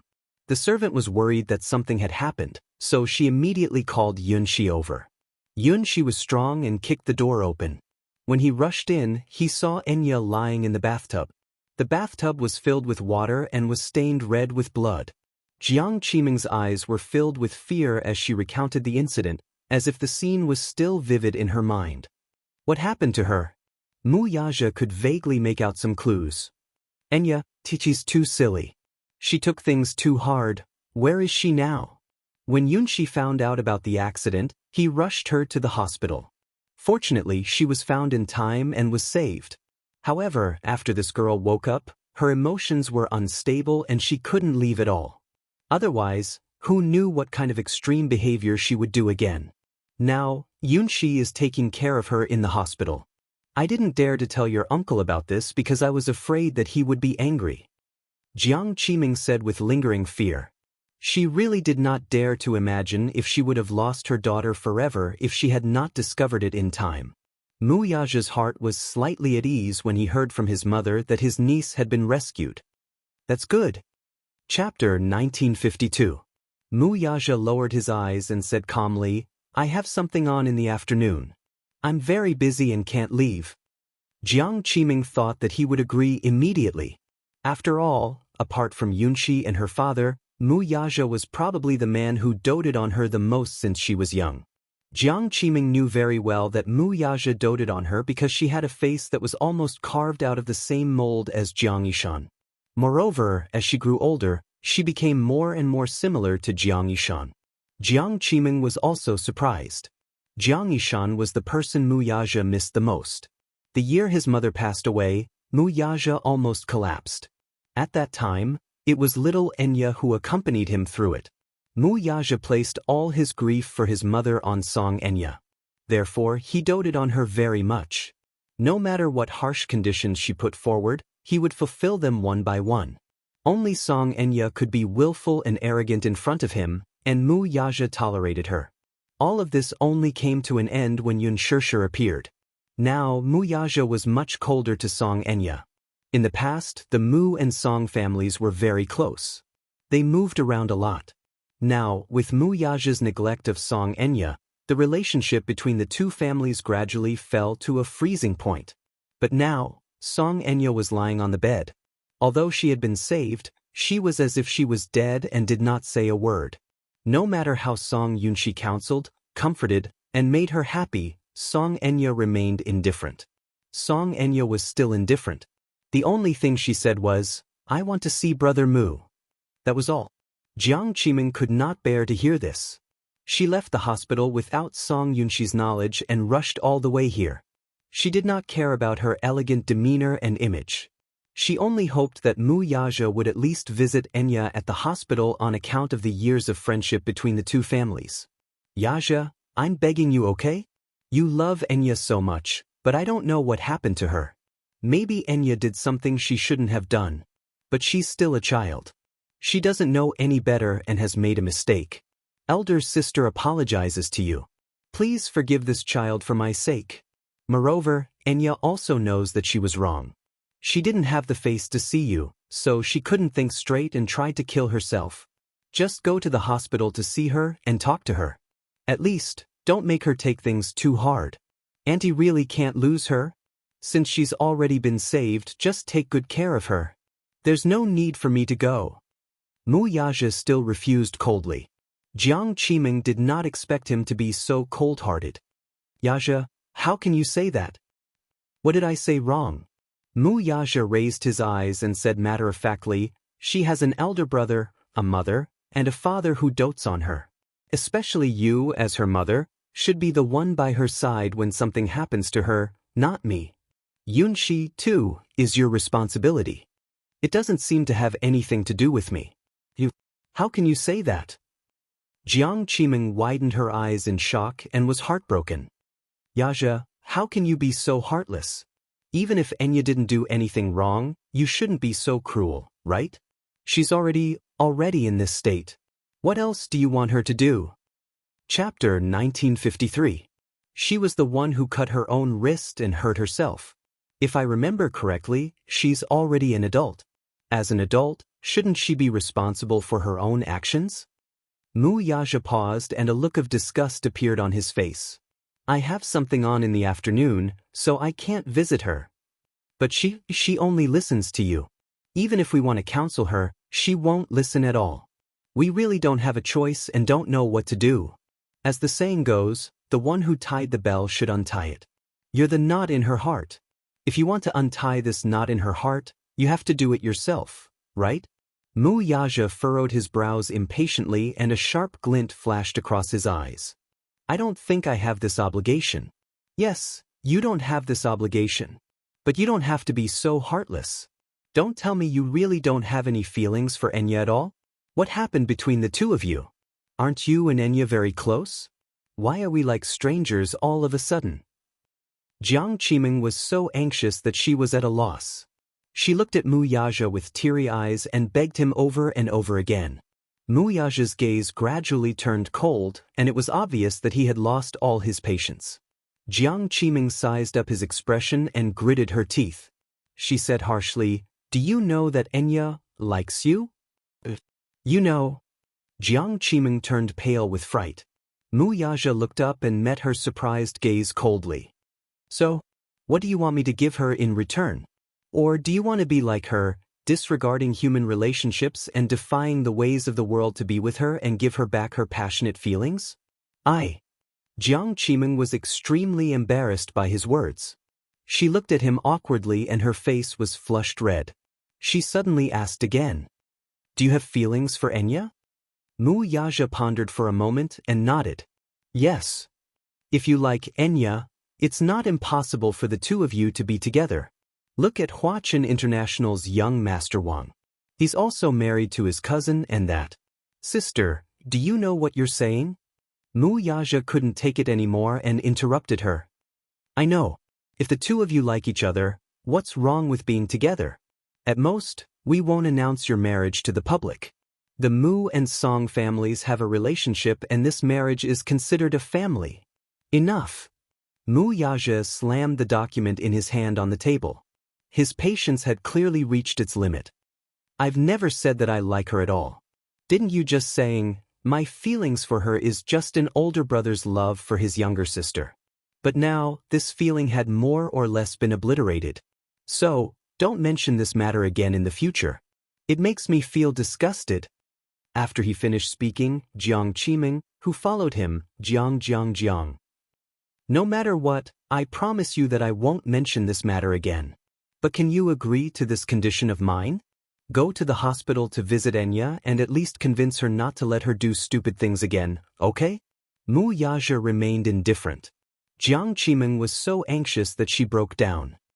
Yaja, do you want me to kneel on the ground and beg you? Chapter 1954. She had no other choice but to beg him. Alas, Mu Yaja did not care about her humble request at all. That's enough. You can leave now. Mu Yaja was annoyed beyond words. Just as he opened the door, he heard a thud behind him. His heart skipped a beat, and he turned around to see Jiang Qimeng kneeling on the ground with tears streaming down her cheeks. Mu Yaja was furious. What are you doing? I'm begging you. I'm begging you. I won't force you no matter what you do in the future. But at least, I'm begging you to save Enya this time. At this moment, Jiang Qimeng no longer had the elegance of a noblewoman. Her luxurious clothes couldn't hide her disheveled and humble appearance at this moment. She was no longer the glamorous mayor's wife. At this moment, she was just a pitiful and sad mother. She had spoiled her daughter to such an arrogant and willful character. However, she had spoiled her daughter so much, but in the end, she still had to ask others to save her daughter's will to live. Jiang Qimeng's face was full of worry, and her eyes were filled with desolate tears. Mu Yaja said coldly, "Don't you think you look terrible right now? Get up." "I won't get up if you don't promise me." She was sad and stubborn. "If you don't promise me, I'll kneel until you do. Are you threatening me?" A sharp glint flashed across Mu Yaja's eyes. Jiang Qimeng did not shy away. "Only this time. Please allow me to threaten you once." Mu Yaja slowly narrowed his eyes. Because of his anger, the veins on the back of his hands were clearly visible. By noon, Yun Shishir had already packed her luggage. She entrusted the two children to Yun Yeqing and the nanny. She was only relieved after giving them some instructions. Yu nagged as she helped her tidy up her clothes. "Mommy, you're so naggy. Xiao Yichen and I can take care of ourselves. You don't have to worry. Just worry about whether you can win the award." Xiao Yichen raised his eyebrows and teased, "Exactly. Mommy is not as good at taking care of people as you, so it doesn't make a difference whether Mommy is at home or not." Yun Shishir seemed to hear the sound of her heart breaking. Was Xiao Yichen mocking her? "Why?" Yu smiled and said, "I'm happy that Mommy is away on a business trip. When Mommy isn't around, I just have to take good care of Xiao Yichen. If Mommy were here, I would have more to worry about." At this moment, Yun Shishir's heart seemed to shatter into countless pieces. She clutched her chest, feeling as if her heart had been pierced by 10,000 arrows. "Baby, do you have to hurt Mommy like this?" Yu couldn't be bothered with her sadness. Out of the corner of her eye, she saw Xiao Yichen folding the gown and immediately stopped her. "Wait, if you do this, the gown will wrinkle." Xiao Yichen looked up blankly and stopped what he was doing. It turned out that he wanted to fold the gown into a square like any other piece of clothing. However, this way the gown would wrinkle. "What should I do then?" "Let me do it." "Oh, then this gown needs to be ironed. Let me do it."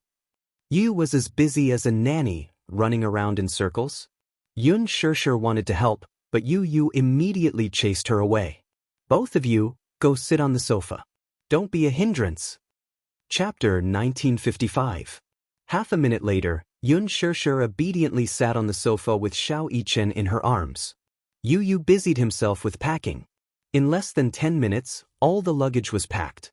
Phew! Yu wiped the sweat off his forehead with a handkerchief. "It's done." He looked up and saw Yun Shishir's starry eyes and Xiao Yichen's admiring expression. His lips twitched as he looked at them speechlessly. "What are you doing?" You're so virtuous. Whoever marries you in the future will be blessed." Yun Shishir was touched that she had raised such a perfect son. Xiao Yichen looked at him with admiration. "Yu, if I were a young girl, I'd definitely chase after you to be my wife. Get lost." Yu looked at him with disdain. "Whoever marries you will be unlucky." "Why?" Xiao Yichen cried out in grievance. "Am I not outstanding? You're too outstanding, so I'm not worthy of you." While the three of them were bickering, the doorbell suddenly rang. "Daddy is back." Xiao Yichen raised his eyebrows in excitement. Yu found it strange. He walked to the door and opened it while muttering, "Daddy didn't bring the key?" Just as he opened the door, he saw Qin Zhou standing outside. Seeing the door open, he lowered his head and was surprised to see a little lad standing at the doorway. The lad sized him up with his watery eyes. "Hello, little kid."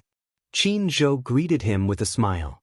He was surprised at first, but it took him a while to realize that this child, who looked so much like Mu Yichen, was probably the boss's son, Yun Tianyu. Although he had never seen him before, he could deduce his identity. Mu Yichen walked to the door and sized him up curiously. He did not know Qin Zhou, but the latter knew him. "Who are you?" Mu Yichen immediately became vigilant and asked suspiciously. He completely regarded Qin Zhou as a strange uncle with bad intentions and was very vigilant. Qin Zhou chuckled. "I'm looking for your mommy." "Oh, you must be mommy's manager." Yu looked him up and down and concluded. Qin Zhou was surprised. "How do you know?" "I recognize your voice."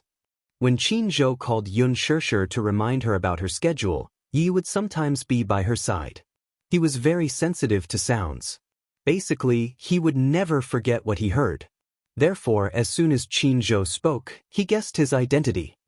"Little kid, you're so smart." Yu opened the door and invited him in. Yun Shishir was surprised to see him. "Why you here?" "I'm here on my boss's orders to bring you to Sea City." "Oh," Yun Shishir replied and nodded at first. Suddenly she reacted and asked quizzically, "Where is he? Is he busy?" The flight should be booked. It's at 1 p.m. Is he going directly to the airport?" With that, Yun Shishir got up from the sofa and walked toward him. Qin Zhou suddenly hesitated. "Boss, can't go to Sea City." As he spoke, he observed her expression and appeared to be very cautious. Yun Shishir was stunned. "He can't go to Sea City? Maybe he has something to do. I was about to board the plane, but he called and asked me to bring you to Sea City, so I hurried over." Chapter 1956. What kind of reason was that? Back then, she had been worried that Mu Yaja would be too busy to make time, so she had repeatedly asked him about it. However, he had vowed that nothing was more important than walking the red carpet with her. He had said such nice words, but now he was breaking his promise. What was so important about it? He had always been a man of his word. Yun Shishir was stunned for a moment, and then her eyes turned cold. Didn't he promise to go to the film festival with me in Sea City? Why is he suddenly not going? Maybe he has something important to do. Qin Zhou did not understand the situation, but Disheng Financial Group had a lot of work to do. It was understandable that Mu Yaja could not go at the last minute. Yun Shishir was still in disbelief and asked, "What is he busy with?" "He didn't say." "He didn't say?" Yun Shishir, who had been elated, felt as if a basin of cold water had been poured over her head. She suddenly felt wronged. They had promised each other something, but he had decided not to go just like that. Did he even consider her feelings? Didn't he say that he would walk the red carpet with her? If he was not going, whose arm should she hold to attend the film festival? Qin Zhou seemed to have seen through her concerns and said mildly, "I'll walk the red carpet with you at the film festival." Yun Shishir did not say anything when she heard that. She returned to the sofa in a huff and lowered her head, letting her hair fall to cover her disappointed expression. Yu and Xiao Yichen looked at each other and frowned at the same time. They did not know what had happened. Seeing this, Qin Zhou was a little embarrassed. He said half-jokingly, "Why? You don't want me to walk the red carpet with you?" Yun Shishir lowered her head even more. She did not say anything, but it was obvious that Mu Yaja breaking his promise made her very disappointed. Qin Zhou walked over, sat down beside her, and patted her shoulder gently. "Although I don't know what's holding you up, Disheng Financial Group has a lot of work to do. It's reasonable that you can't leave." "Liar." Yun Shishir suddenly spat out two words expressionlessly. Her tone was desolate, and her voice was hoarse from holding back her tears. "Liar."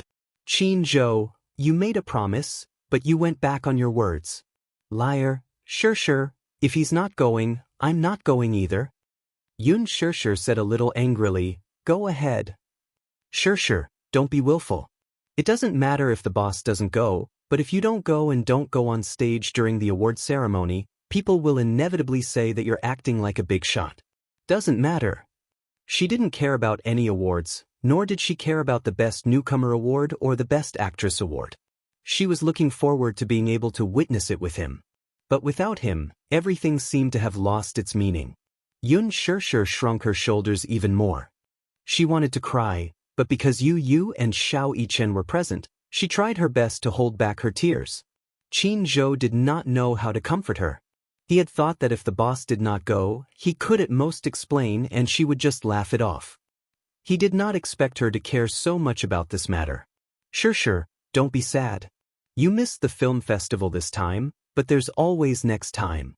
You just debuted and this is your first film festival. There will be many more in the future as long as you want. Chapter 1957. Yu Yu's heart ached as he walked over. He slowly squatted down in front of Yun Shirshir and gently placed his little hand on the back of her hand. Mommy, don't be sad. Daddy must have had something important to attend to, so he had no choice but to stand you up. Mommy has always been generous. You won't be angry because of this, right? Yun Shirshir pursed her lips. It would have been better if Yu hadn't consoled her. Now that he had, she was affected and a few drops of tears rolled down her cheeks. There was a loud smack.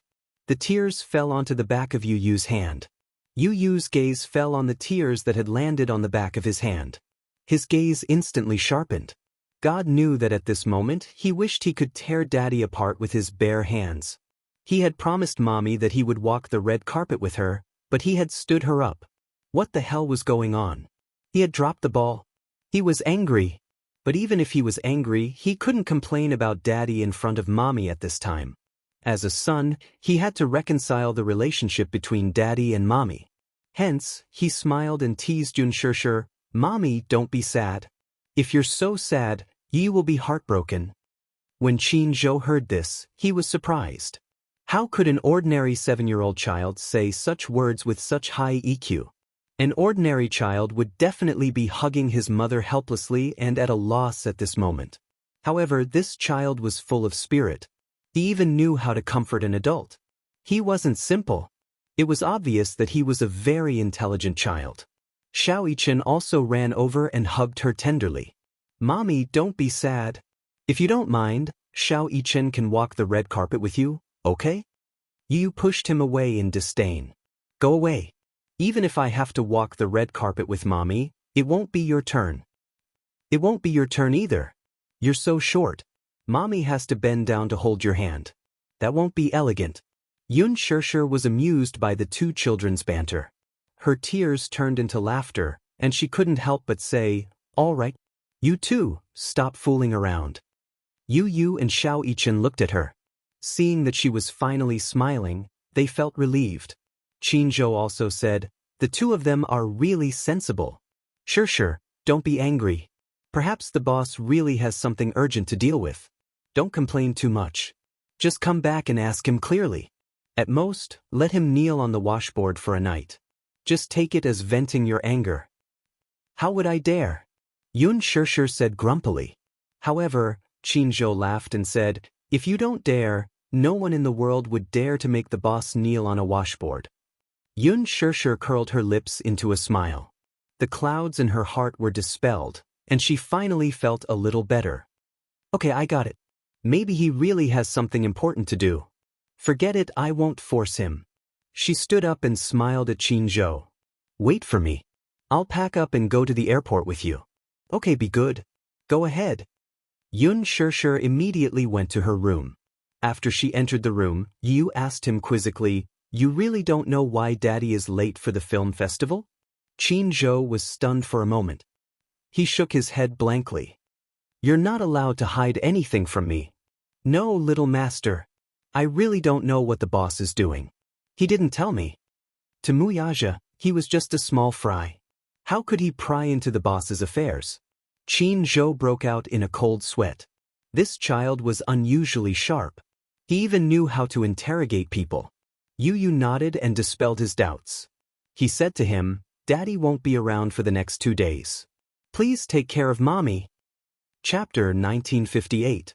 After Yun Shirshir finished packing, she walked out. Yu and Xiao Yichen walked her to the door. Qin Zhou ordered someone to open the trunk and Xiao Yichen rushed to stuff Yun Shishir's luggage into the trunk. Qin Zhou was dumbfounded. He stood rooted to the ground and sighed. Is this really a 7-year-old child? He's as strong as a bull. Haha. Yu laughed out loud. Mu Yichen is a little black bull. Mu Yichen was speechless. What do you mean by black bull? I'm not a black bull. I'm clearly very fair. Who's talking about your skin color? I'm talking about your strength. It's like a little black bull, Yu ridiculed. Mu Yichen glared at him helplessly. He felt like he was going to be covered in bruises. A little black bull was so ugly. Why did he compare him to a little black bull? Mu Yichen felt very hurt. Qin Zhou couldn't help but laugh out loud. These two children were really too interesting, especially Yu, the little devil. Yun Shishir said helplessly, You always bully Xiao Yichen because you're smart. Don't think that you can bully brother just because you have a glib tongue.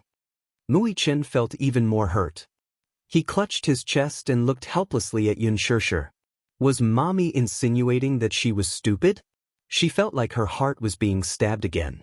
Xiao Yichen clutched his chest and looked pitifully at Yun Shishir. It would have been better if she hadn't said anything. The moment she did, he felt like his heart was being stabbed again. Yun Shishir also realized that she had unintentionally said something very cruel. She hurriedly apologized. Xiao Yichen, I'm sorry. Mommy didn't mean it that way. I just wanted you to not bully you. Mommy is bullying me. Xiao Yichen, ignore mommy. Mu Yichen stood at the side with tears in his eyes. He tugged at his sleeves and looked like he was about to cry but had no tears. Yun Shishir's heart softened when she saw him. She hurried over and hugged Mu Yichen in her arms. Mommy was wrong. Xiao Yichen, don't be angry. Otherwise, mommy won't feel at ease before boarding the plane. Mommy can only forgive mommy if I kiss her. Mu Yichen pouted. Yu gritted her teeth. This guy learns very quickly. She had mastered the skill of acting coquettishly that he was so proud of. This was a trick that he was used to, and it worked on his mother every time. Yet he had secretly learned it. Yun Shishir cupped Xiao Yichen's chubby little face and gently kissed his tender cheeks. She hurriedly apologized. Xiao Yichen, forgive mommy. Be good and wait for mommy to come back, okay? But then mommy must bring home a trophy. Xiao Yichen encouraged her. Yun Shishir nodded and instantly felt smug. But mommy will work hard. I'll bring home a trophy. On the way back, Yun Shishir quietly looked out of the window. The traffic was congested, and her ears were filled with the sound of anxious horns. It was annoying. The traffic in the city seemed to be especially congested. It was noon, but the traffic was still so congested that it made her feel frustrated. Qin Zhou sat beside her and chatted with a bunch of bad friends in the WeChat group. Occasionally, he would look up and chat with her. The atmosphere was calm.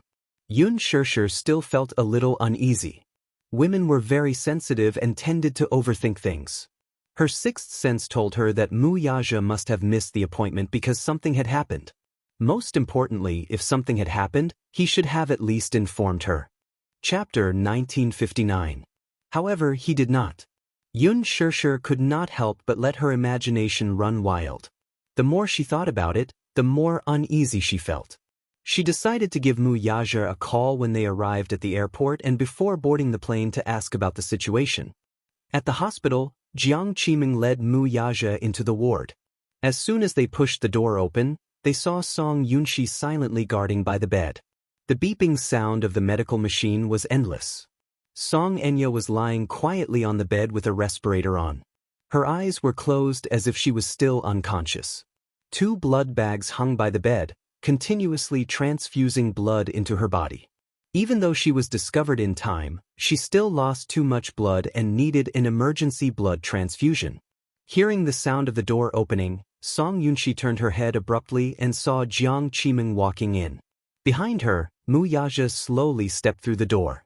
The moment his tall figure appeared in the ward, it suddenly felt that the huge ward had become narrow. He stood there expressionlessly. The cold and domineering aura around him instantly froze the air in the ward. Mu Yaja's gaze fell on the person lying quietly on the bed, and his face suddenly darkened. He thought that Song Enya was up to something again. He did not expect that something would really happen. Uncle Mu? Song Yunshi was stunned for a moment. She looked at the person who had suddenly appeared and felt a little uneasy. What he did not know was that, while she was out, she had actually gone to Dishing Financial Group to invite Mu Yaja over. Yu. Jiang Qiming and Song Yunshi looked at each other and pursed their lips. Yaja is worried about Enya, so he came over to see her. Song Yunshi immediately stood up and left the seat beside the bed for him. Mu Yaja waved his hand coldly and stood by the bed with no intention of sitting down. He glanced at Song Enya and saw that her complexion was very poor. Her skin was pale, obviously a symptom of excessive blood loss. He then looked at her cracked and dry lips and frowned. "How is he?" Song Yunshi replied. "He has just been rescued, but his condition is not very good. He is receiving a blood transfusion now. After the blood transfusion, we will see how he is." "When did this happen?" Mu Yaja raised his eyebrows and asked. "It happened this morning." Song Yunshi paused and added, "When the maid knocked on the door this morning, there was no response. She only heard the loud sound of water flowing from the room. She was worried and called me. I kicked the door open and saw Enya lying in the bathtub with her clothes on. The water in the bathtub was dyed red with blood." Mu Yaja glanced at his niece's wrist. At this moment, her injured wrist was already wrapped in gauze. However, the wound was too deep. Song Enya steeled her heart and made a deep cut.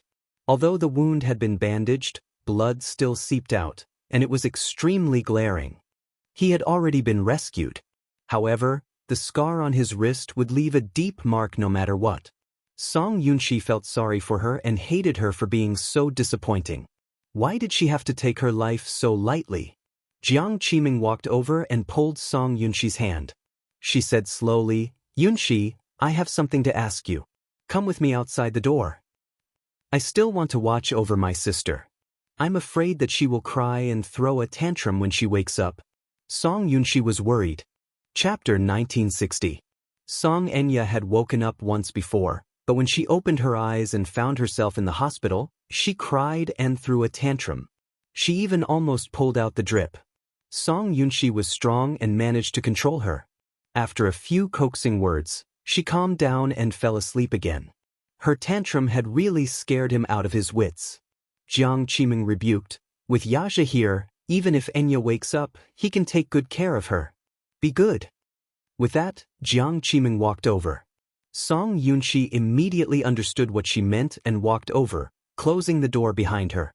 Mu Yaja frowned slightly. He and Song Enya were the only ones left in the ward.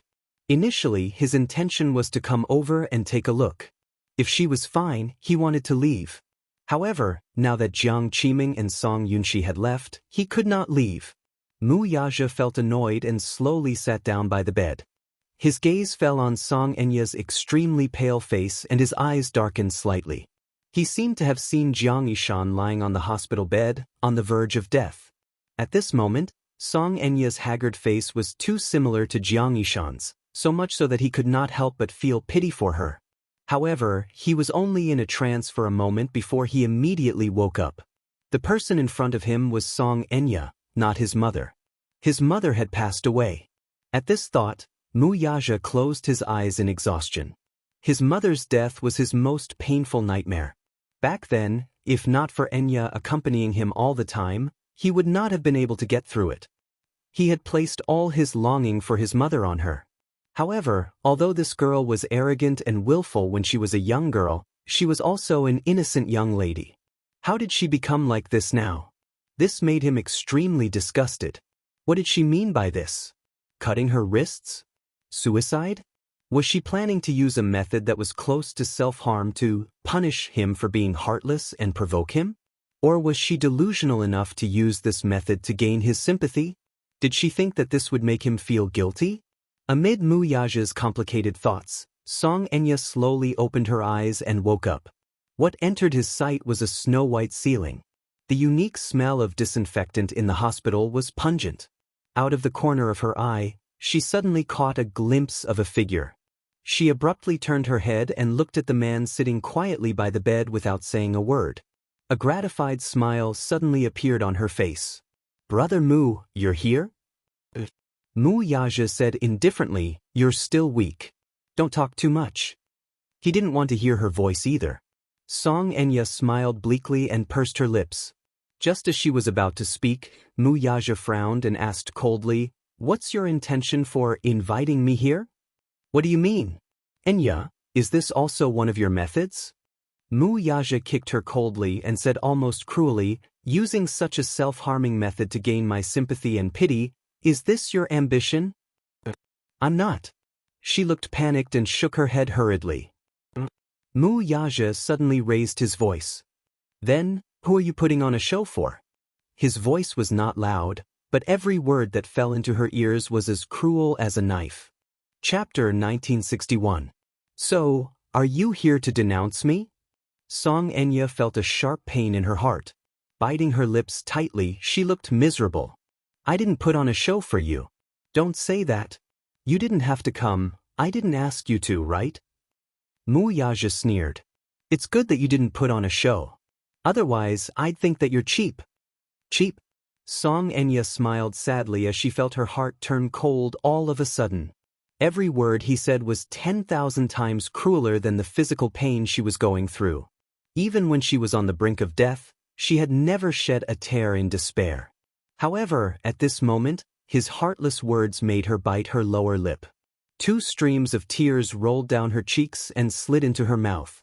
Brother Mu, how can you be so cruel to me? What did I do wrong for you to hurt me with such cruel words? Hurt her? Did he hurt her? She was clearly the one who belittled and hurt him. He had just taken a look at her wound and carefully examined it. Although the wound was deep, it was not the most fatal part. At least she had left some leeway. Even if she lost blood for a long time, it was not fatal. If she had cut her aorta, she would have lost her life in less than an hour. Since she had deliberately left some leeway, there was no need to think about what her motive was. When he entered the ward at first glance, he thought that she had really taken it too hard. However, when he calmed down and thought about it carefully, he felt even more disappointed. She actually used such methods to put on a show for him. Was she trying to take pity on him? Born in a wealthy family, he had seen many fights for favor and all kinds of underhanded methods. Just the few mistresses in the Mu family were already used to her tricks. Did she think that he could not tell? Unreasonable pestering. He sneered coldly and spat out these 4 words. Unreasonable pestering. Song Enya widened her eyes in shock. She could no longer hold back the tears in her eyes. They rolled down her cheeks and dripped onto the white bedsheets. She clutched the bedsheets tightly. She was full of grievances but did not know how to vent them. She was deliberately torturing herself, using self-mutilation, hoping to attract his attention even if it was just a glance. She was pestering him endlessly, trying to win his heart. But why did he say that she was such a shameless person? Was it wrong to love someone? You didn't treat me like this before. Why did you treat me so cruelly? It's not fair. Song Enya broke down and wept bitterly. It was unfair. What right did Yun Shirshir have to have everything he had? But even if she didn't ask for any status and only wanted to receive 1/3 of the love he gave Yun Shirshir, such a small ambition couldn't be satisfied. Enough. Mu Yaja coldly tugged at the corner of his lips, showing his impatience. Enya, I'm warning you for the last time. I'm very busy and don't have the time to play house with you. With that, he stood up and prepared to leave. Song Enya was so flustered that she hurled a cup at him. Crash. A sound was heard. The cup flew over his shoulder, hit the door, and fell to the ground, shattering into pieces. Just like her broken heart at this moment. Chapter 1962. Mu Yaja's back stiffened for a moment. He stood rooted to the ground for a moment, seemingly unmoved by her urging him to stay. This time, however, he took another step forward without hesitation. Song Enya was thoroughly flustered. She did not know where she got the courage from, but in a fit of anger, she ruthlessly pulled out the blood drip, threw off the blanket, rolled off the bed, and rushed toward him barefooted. Brother Mu! Song Enya hugged him tightly from behind, her arms tightly entwined around his waist. Let go! I won't let go. Mu Yaja was thoroughly enraged. He flung her arms away and turned around. However, the next second, as if she had gone crazy, she suddenly hugged his shoulders, stood on her tiptoes, and kissed his thin lips fiercely. Startled, he hurriedly tried to avoid her, but it was too late. Song Enya's weathered and dry lips kissed the side of his lips. She attacked him like a madwoman, kissing him on the lips and biting him hard. This bite caused his brain to freeze for a second. By the time he reacted, his hands had already moved to push her away forcefully. Are you crazy? Song Enya was caught off guard. Losing her balance, she fell backward and landed heavily on the ground. She stared fixedly at him. Because she had bitten down hard just now, her pale lips were stained with scarlet blood. At a glance, she looked as demonic as a vampire. Song Enya smiled foolishly. The tip of her tongue gently traced the traces of blood on her lips. The ambition in her eyes was not concealed at all. Mu Yaja could not calm his anger. His expression was stiff and cold. He raised his hand and swiped his finger across his thin lips, only to come in contact with a bloody taste. He wiped it away harshly and glared at her. Are you crazy? Yes, I am crazy. But you're the one who drove me crazy. Brother Mu, are you satisfied now? Are you satisfied now that I've gone crazy for you and am willing to do anything for you? Mu Yaja looked at her as if he was looking at a hopeless patient. The disgust in his eyes was undisguised. You're hopeless? Yes. I am incurable. I like you, and because I like you, I want to get you. Is that wrong? Song Enya yelled recklessly as if she had lost her mind and started spouting nonsense. But I'm not greedy anymore. I'm not asking for anything. I'm not greedy for more. I just hope that we can go back to how we used to be. That's enough, okay? What? Song Enya smiled. The innocent look on her face was distorted by the bloodstains on her lips. You're still my brother Mu. I want to hear you call me Enya, gently like before, and dote on me without restraint. I won't have any wishful thinking about you anymore, but I hope that we can go back to how we used to be, okay? Mu Yaja was silent for a while before he sneered, We can't go back. The smile on Song Enya's face froze. Why? She couldn't believe it and asked hysterically, Why? How overboard is my request that you can't even tolerate it? Jiang Qiming was talking to Song Yunxi at the door when she heard the commotion from the ward. Worried, she barged in. Chapter 1963. Song Enya watched him leave in a daze. Looking at his cold and resolute back view, she broke down and burst into tears. Song Yunxi felt as if a knife was being twisted in her heart. She walked over, picked her up, and placed her on the bed. When she looked down and saw the back of her hand dripping with blood, she was shocked. What's wrong with you? Jiang Qiming immediately said, She probably pulled out the foredrip. I'll call the nurse over and redo it. You're not allowed to go. Song Enya threw a tantrum. Don't bother about me, okay? Don't mess around. Song Yunxi scolded her with a tough attitude. However, this tough attitude undoubtedly agitated her even more. Song Enya pushed him away and covered her face with the blanket, letting herself sob uncontrollably. Don't bother about me. Let's go, let's all go. Let me fend for myself. When Song Yunxi heard this, she scolded angrily, What nonsense are you talking about? How can we not care about you? Let you fend for yourself.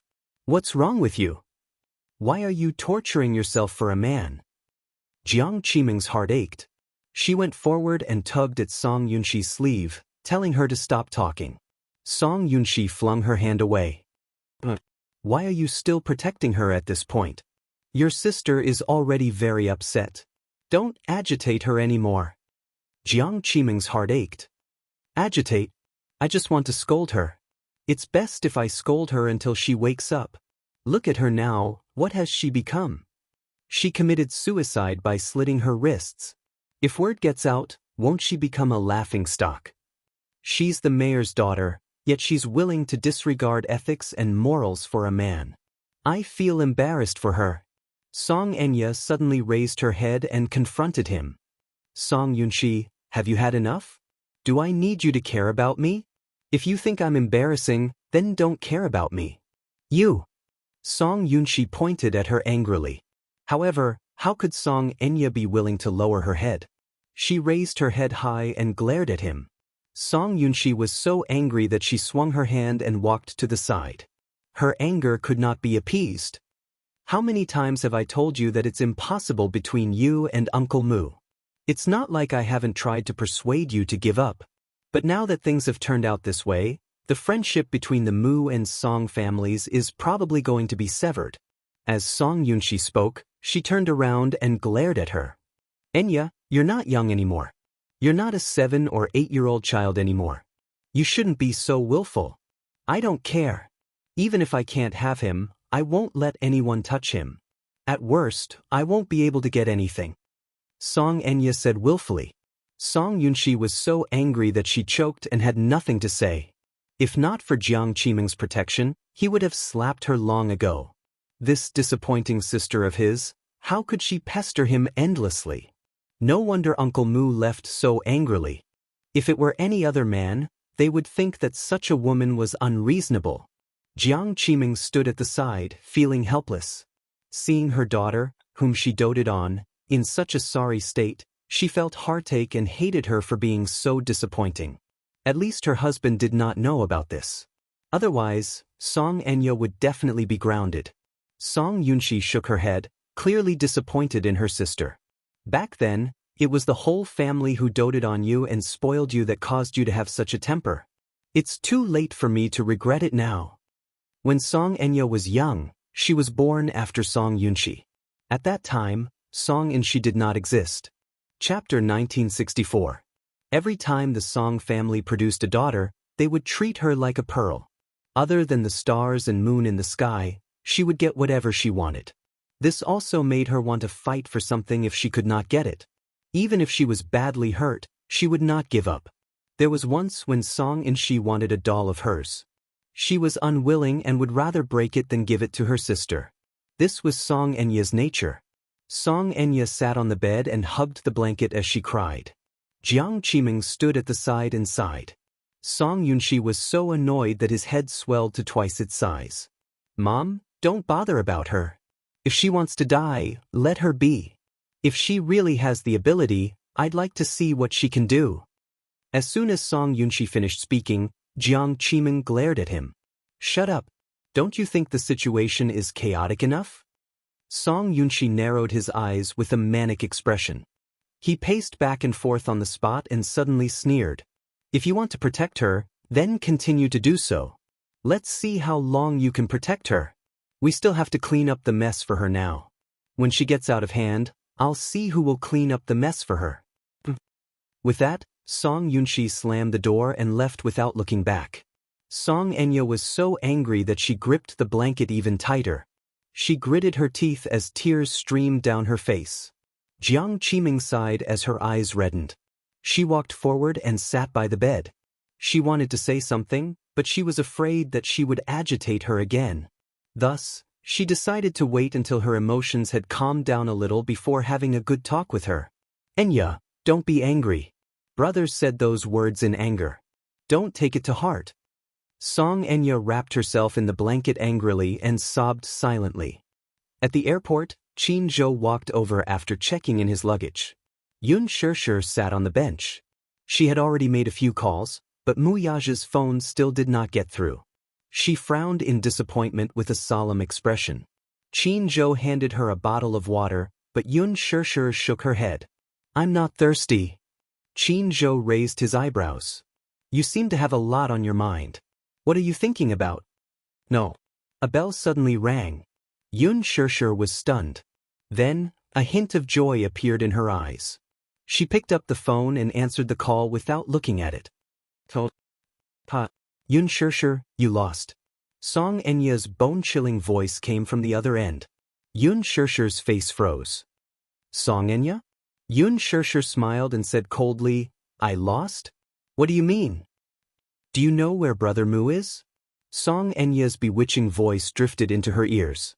Yun Shishir's face turned pale and she fell silent. Didn't you say that Brother Mu dotes on you a lot? Didn't you tell me that you were more important than me in Brother Mu's heart? But what is the truth? No matter how important you are, you're not as important as me. Brother Mu is with me. Yun Shirshir frowned and looked at Qin Zhou abruptly. The latter looked confused. What's wrong? Who called? Song Enya's voice sounded again.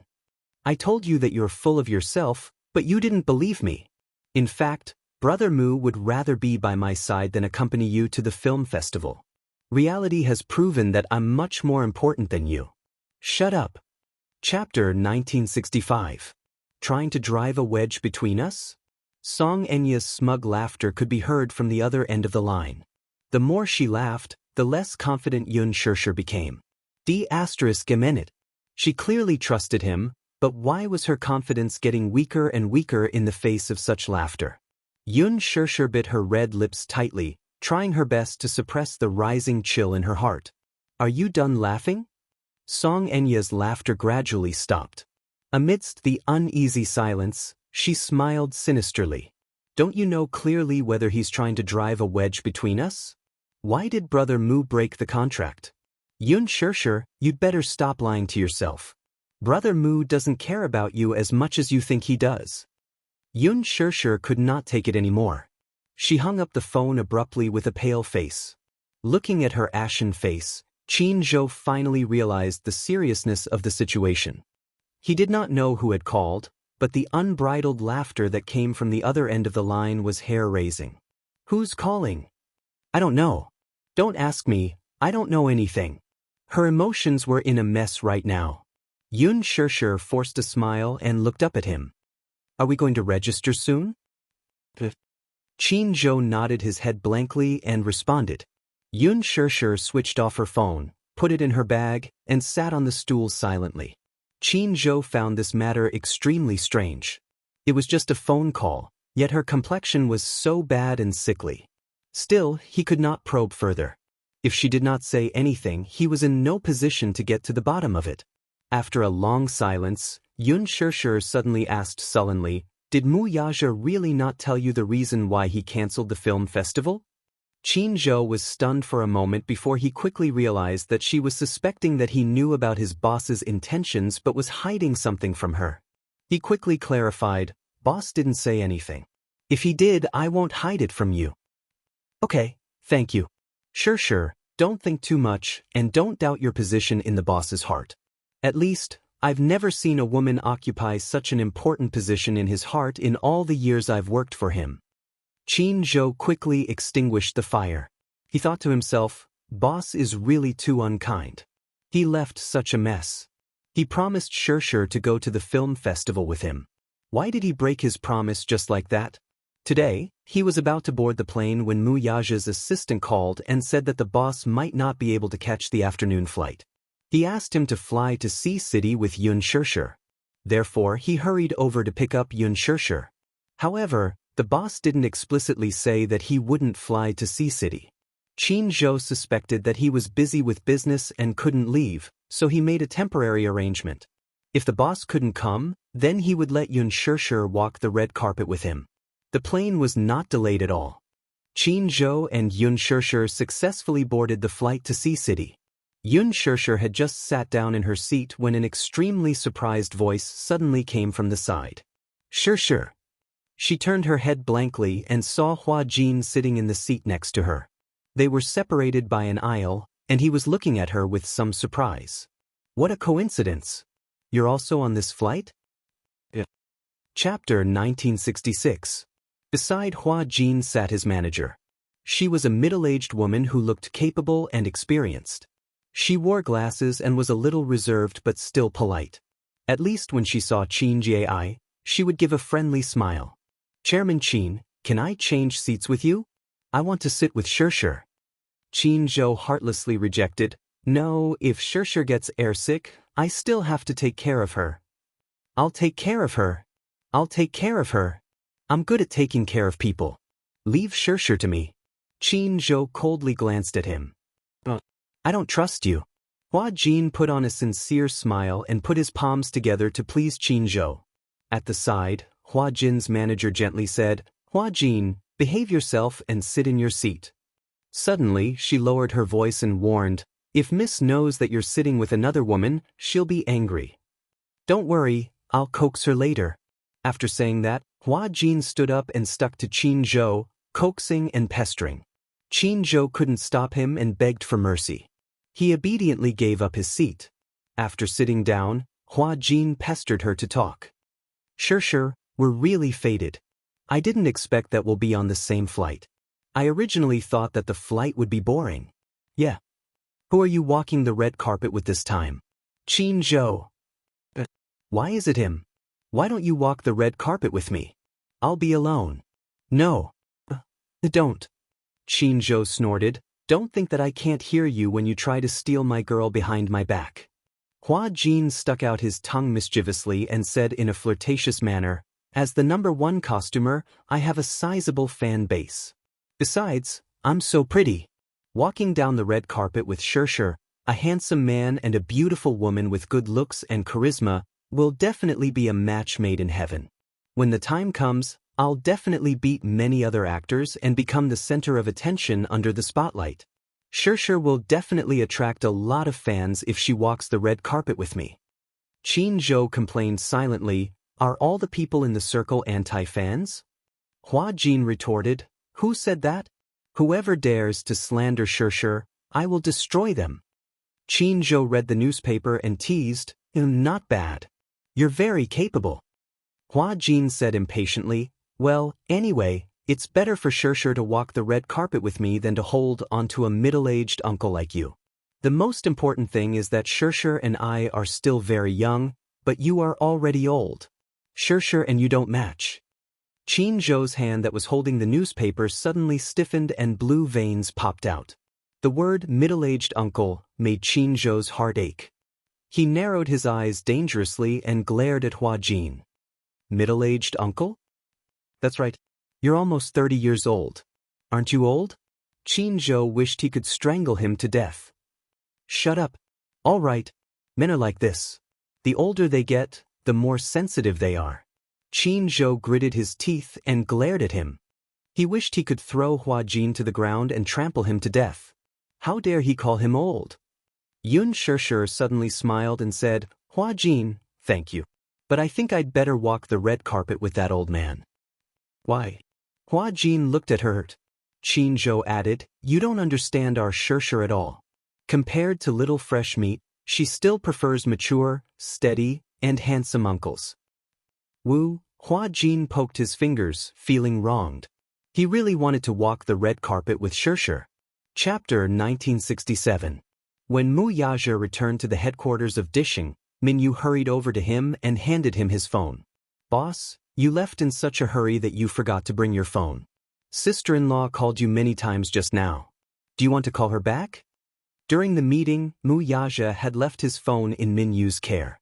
After that, he left in such a hurry that he did not bring his phone with him. Yun Shershur called him many times, but he did not dare to answer. Mu Yazhe called her back, but her phone was turned off. It seemed that she had already boarded the plane. "Are there any more flights to Sea City today?" "The next flight is at night," Minyu reminded him. "If we rush over now, we won't be able to attend the film festival." Mu Yazhe frowned. He had originally planned to fly straight to Sea City after returning from the hospital. "Book the flight."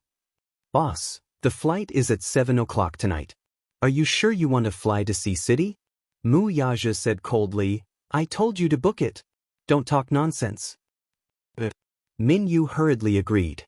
It seemed that his boss was in a bad mood. When he was in a bad mood, he was very impatient.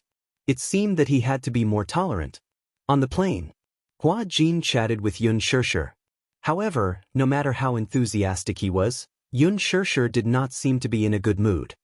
He could sense that she seemed to be in a bad mood. Hence, he smiled and said, "Shershur, can I give you a present?" He was trying to please her, trying to make her laugh. If you liked someone, you would like her smile. At least, you would not want her to be in a bad mood. He would be sad when he saw that. Hence, he reached out his hand and showed it to her. "Look at my hand. Is there anything wrong with it?" "No." "Shershur, don't be so perfunctory. Check it." Hua Jin forced his hand to let her check it. Yun Shirshir pursed her lips, picked up his hand, and checked it carefully. There's nothing wrong with it. What's wrong? Hua Jin smiled mysteriously. Then he slowly looked up and tucked a strand of hair behind her ear. Suddenly he snapped his fingers. When he retracted his hand, there was a red rose between his fingers. Yun Shirshir was stunned. She touched her hair subconsciously as if there was nothing special about it. She did not know how he had made the rose appear out of thin air. Seeing that she was also surprised, Hua Jin smiled. Is it fun? It's magic. She had never seen a magic trick up close before. Even though this magic trick looked very simple, it still made her smile. There was no girl did not like flowers. Do you like it? Hua Jin's eyebrows. Yes. Here this. It's yours. As he spoke, he placed the rose in her hand. Yun Shirshir took the flower and gently touched the petals. They were fresh and tender. It looked like a fresh flower and was not fake. You know magic? A little trick. It was specially used to coax girls. At that time, when he was in the bar, he often came into contact with such things. Hence, he learned a little from them. Although his skills were clumsy compared to professional magicians, it was a handy trick to coax girls. Chapter 1968. When Hua Jin saw that she was finally smiling, his mood immediately brightened. In fact, he actually adored Yun Shirshir. But it was only adoration. Perhaps it was because, in the entertainment industry, to be able to meet such a pure woman was like a treasure. Yun Shirshir gave him a very warm feeling. When he was with her, even if she did not say a word, he still felt like he was being healed. Hence, he really enjoyed his time with her. However, he had never thought of taking such a beautiful woman for himself, because he felt that he was not worthy. In his heart, she was so beautiful and dazzling, while he was very lowly and dirty. From the beginning, he was struggling at death's door to where he was today. He had climbed up by hook or by crook. Looking back, those dirty scenes were something that even he could not bear to look at. Hence, he had arrogantly isolated himself from anyone who tried to get close to him. However, it was to protect himself from any harm. But he had never thought that one day he would have someone he wanted to protect wholeheartedly. Liking someone was really something that could not be grasped. It was often irreplaceable in a single thought. Hua Jin gazed at her side profile gently. For a moment, he was actually a little mesmerized. Suddenly, he said slowly, Shirshir, you're very beautiful when you smile. You're even more beautiful than roses. When Yun Shirshir heard this, her eyes curved like two crescent moons. Beside them, Qinzhou could not help but feel goosebumps all over his body from Hua Jin's sweet words. He could not tell. This Hua Jin was really something. He was so good at coaxing girls that even he had to concede defeat. But thinking about it, it was to be expected. In his early years, Hua Jin was a famous boy in the bar. Hence, this kind of trick was naturally easy for him. When it came to pleasing girls, Hua Jin was extremely good at it.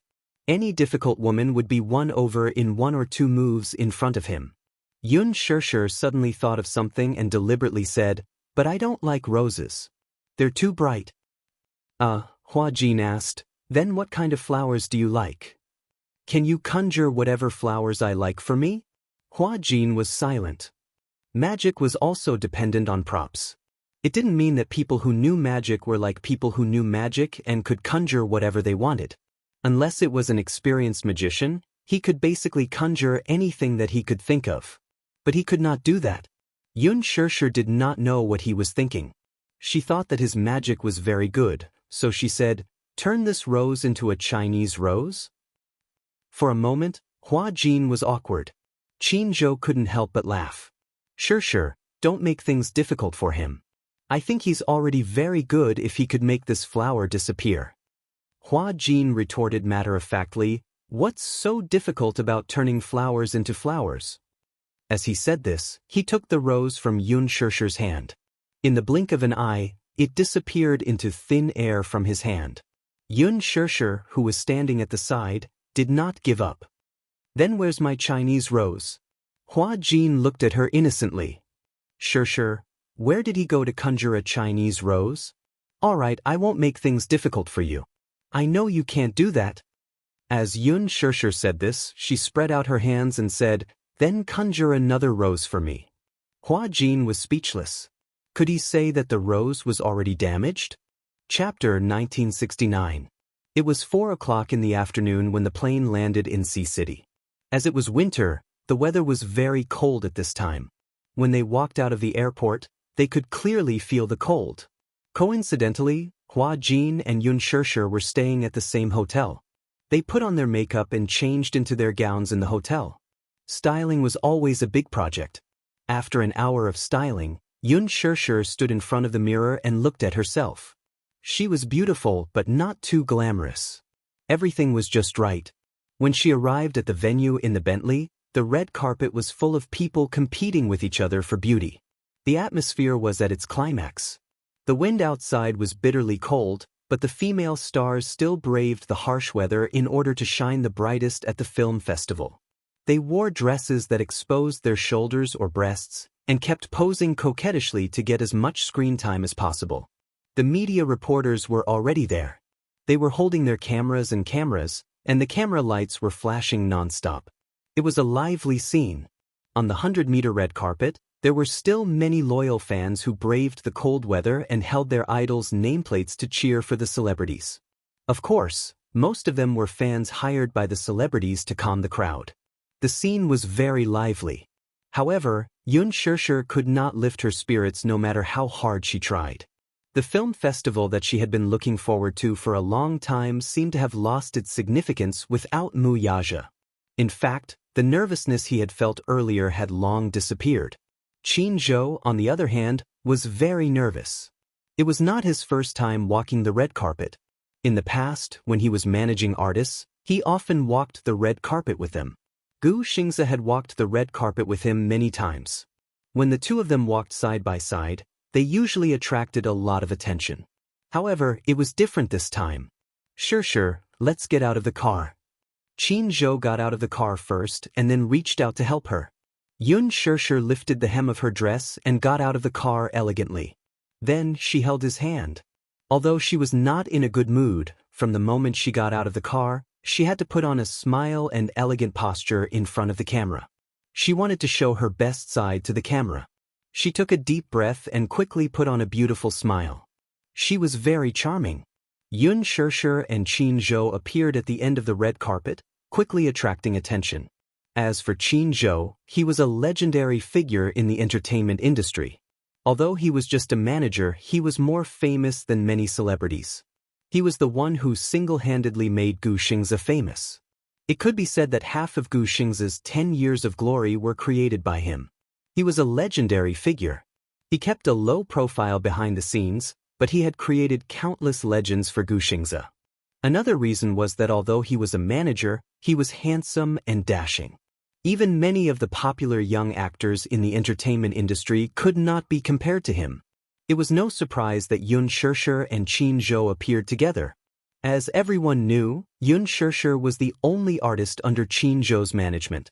It was expected that he would attend the film festival with his own artist. Speaking of which, Qin Zhou felt that it was a pity. If the person standing next to Yun Shirshir at this moment was Mu Yaja, no one would dare to claim that they were the best at the film festival. As the male partner, Mu Yaja's presence and fame would crush anyone else at the film festival. But to everyone's surprise, he was absent. Chapter 1970. He could feel Yun Shirshir's disappointment. Even though she was smiling, the disappointment in her eyes was hard to hide. She smiled and waved at the enthusiastic fans and media reporters from time to time. She also answered the questions in an orderly manner during the interview. She did not leave out anything. After answering the questions, Qin Zhou held her hand and walked into the main hall. Yun Shirshir appeared to be very low-key tonight. The other female celebrities could not wait to show off in front of the camera. Even if they were chased away by the host, they still shamelessly refused to leave the red carpet. However, as soon as she signed her name on the signature board, she hurriedly answered a few questions from the media and hurriedly walked into the venue. Everyone was puzzled. At this time, she should be fighting for the camera and the limelight. Why did she want everyone to not pay attention to her? Strange. After Yun Shirshir and Qin Zhou entered the hall, they sat down. Qin Zhou had his own seat, but he was worried about Yun Shirshir, so he sat in Mu Yaja's seat. There were many popular actresses sitting in the same row as her. They were all famous actresses in the industry. They were all seated first. When they walked over, they were surprised to see Mu Yaja's name on the name tag beside Yun Shirshir's seat. Mu Yaja? Isn't that the young master of Mu Group? Will he be attending the film festival tonight? I don't think so. He is famous for being low-key. Even though he is the big boss of Huanyu, he rarely appears in public. In the past, there were reporters who secretly took photos of him, but they were mercilessly banned by him. Why would he attend such an event? But the name on the name tag can't be wrong. It is right beside Yun Shirshir. Don't tell me, he came with Yun Shirshir? Everyone was whispering and curious. If they could sit in the same row as a big shot like Mu Yaja, it would be encouraging. Being able to come into close contact with this legendary business king was something that many people didn't even dare to dream of. However, when Yun Shirshir and Qin Zhou sat down, everyone was disappointed. It seemed that the organizers had really made a big mistake. The name tag was printed wrong. Thinking about it, it was inevitable. Why would someone like Mu Yaja attend such a small film festival? Although the Golden Eagle Film Festival was the most influential film festival in the country, it was especially grand every year. However, Mu Yaja had never made an exception. Not long after Yun Shirshir sat down, Han Yin also entered the venue. As the last guest, she wore Louis Vuitton's new winter gown. Coupled with her extremely sexy style and rich and exquisite makeup, she quickly became the highlight of the entire venue. Yun Shirshir also glanced at her. It was just a glance, but she was also stunned. In all fairness, she was really beautiful. Apart from her beauty, she also had the temperament of a queen. Different from Yun Shirshir's gentle temperament, Han Yuyin had been in the entertainment industry for many years. Her status was firm, and she had won many awards and nominations at international film festivals. With her excellent acting skills, she was also a magnet for box office sales. With so many honors, she had cultivated the demeanor of a queen and radiated radiance. It could be said that the most famous A-list actress in the entertainment industry was none other than Han Yuyin. Chapter 1971. After she sat down, she tilted her head and glanced at Yun Shirshir. Then, she sneered and looked straight ahead, as if she didn't care about her at all. She's so pretty, like a proud peacock. Yun Shirshir praised her sincerely. Qin Zhou sneered. Pretty? Don't be fooled by her appearance. A basin of makeup remover, an old woman from the countryside. If you put on that kind of makeup, how can she compare to you? Yun Shirshir was at a loss for words. Han Yuyen's ears were very sharp, so she heard what Qin Zhou said. Or maybe, Qin Zhou didn't deliberately avoid her. Maybe he said it for her to hear. When Han Yuyen heard it, she was furious. This Qin Zhou was so sharp-tongued. How could she have any face left? But Qin Zhou's status was too high. No matter how famous she was, she didn't dare to be his enemy. Han Yuyen clenched her fists so tightly that her sharp nails almost dug into her palms. She barely managed to maintain her composure and not let her anger explode. She smiled elegantly as if she didn't hear it. She looked straight ahead like a proud queen. After a long warm-up, the ceremony officially started at 8 o'clock in the evening. This time, the MCs were Yang Mi and Li Jiuxian. According to Qin Zhou, the original MCs of the film festival were Gu Xingze and Han Yuyin. However, after Gu Xingze was banned, the MC list was changed. Huanyu had been promoting Yang Mi and Li Jiuxian recently. The two of them starred in a TV series together, and it was at a time when the ratings were hot. Most of the ceremonies of the film festival were a combination of handsome men and beautiful women. Of course, there were a few occasions when there were two male actors. However, although the MCs this time were good-looking, they didn't seem to be important enough. This time, the lineup of the film festival was very strong. Even Han Yuyen was there. Yang Mi's fame was still okay, but Li Jiuxian's fame seemed to have faded a little. After the two of them appeared, the audience erupted into cheers. Yang Mi smiled. It's my honor to appear on this stage as the MC of the film festival today. Facing so many seniors below the stage, I'm actually quite nervous. This is my first time hosting the Golden Eagle Film Festival. As a host, I'm still a newbie and I'm still lacking a lot. Although my hosting skills may not be at a high level, allow me to express my respect and seriousness for the Golden Eagle Film Festival." Yang Jian covered his chest and bowed. Another round of applause came from the audience. Then, Li Jiuxian also gave a congratulatory speech for the film festival. With just a few words, the atmosphere at the scene was lifted. The opening of a film festival was usually very boring. First, the VIPs would be invited to give an important speech. Then, after a round of performances, the awards would be announced. The first round of awards was for the Best Director of the Year and the Best Movie of the Year. First, it was Best Director. The screen first showed the list of nominees and the video clips of the representative works. Unsurprisingly, Lin Fengtian was nominated. The shortlist was generated through a long process of online voting. It was fair and just. There were a total of 10 people on the shortlist. Finally, after a competition, the final prize was awarded. Lin Fengtian's votes had been maintained at a very high level.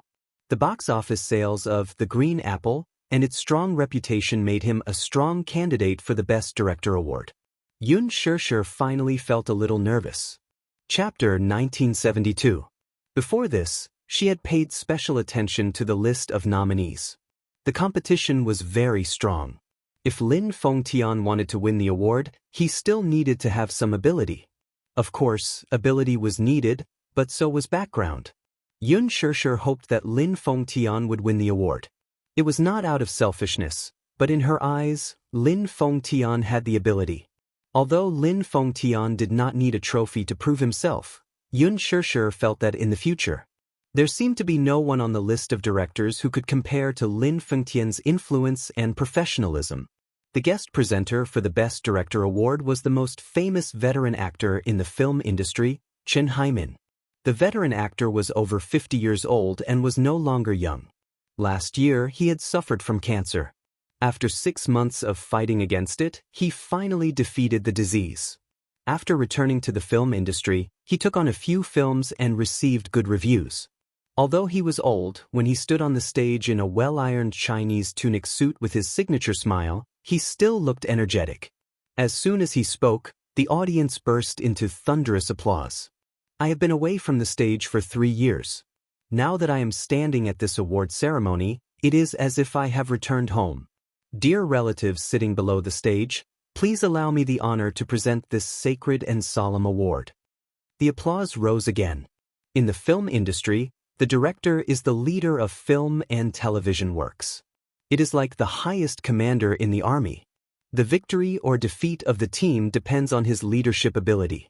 After 100 years of settling down, there have been many outstanding directors in the domestic film industry.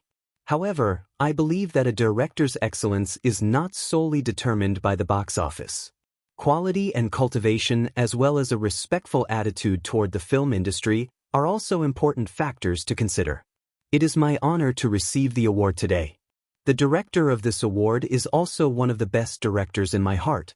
I am fortunate to have worked with him for 1 or 2 films. The most unforgettable thing is his extremely professional attitude. Everyone should have guessed who the person I am talking about is. Chen Haimin smiled as he looked at the cue cards and swept his gaze across the audience. The audience was in an uproar. Through Chen Haimin's revelation, they could roughly guess who it was. Lin Fengtian, who was sitting in the first row, suddenly smiled. Yun Shirshir held Qin Zhou's hand nervously. "I think Director Lin has a chance." Qin Zhou couldn't help but tease. "It's not like you're the one who won the award. Why are you so excited? Director Lin's trophy is much more important than mine. How can I not be excited?" Just as she was feeling nervous, Chen Haimin's deep voice came from the stage. "The winner of this year's Best Director award is Lin Fengtian. His representative work, The Green Apple." Amidst the thunderous applause, Lin Fengtian stood up from his seat and slowly walked to the front of the stage under everyone's gaze. Chen Haimin hugged him and gave him the trophy. Then he gave him the microphone.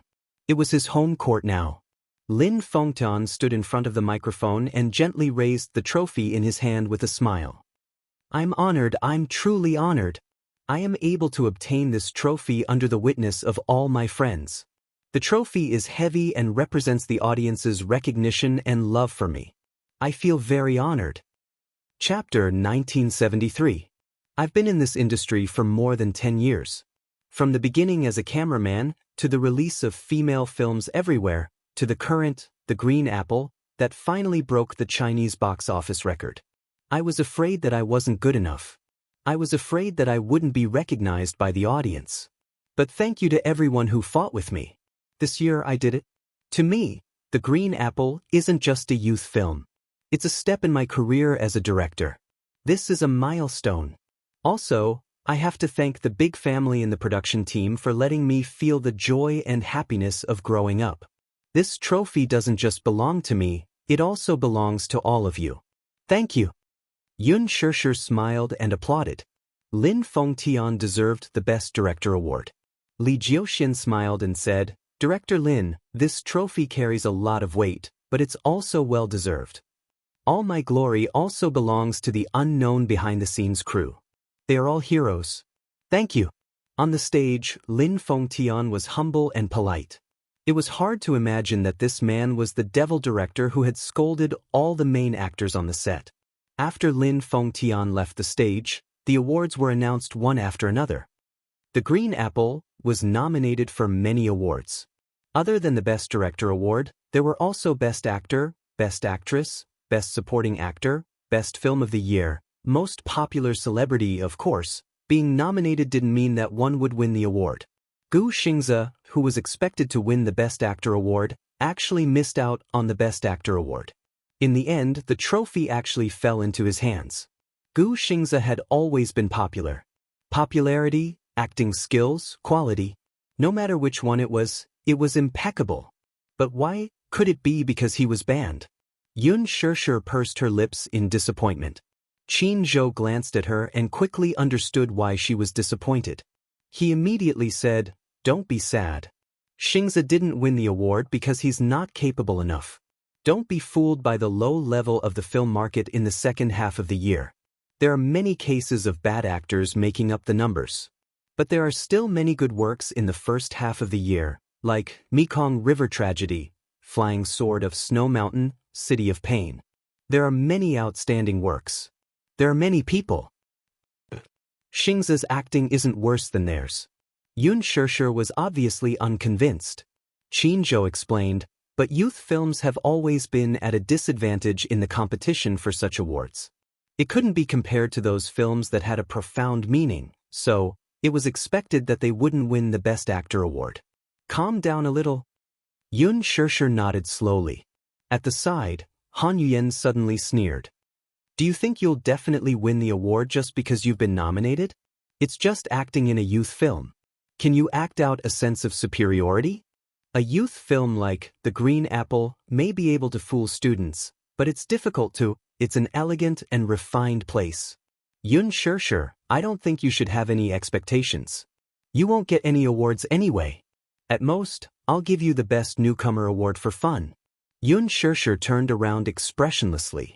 She glanced at her and smiled gracefully. It seems that I have a bad memory. For someone like movie queen Han, who came from a prestigious background, she probably wouldn't care about such inferior works like youth films. However, if I remember correctly, your Virgo is Lin. Chapter 1974. Yun Shishir's words left Han Yuyen speechless and speechless. She could only glare at her angrily.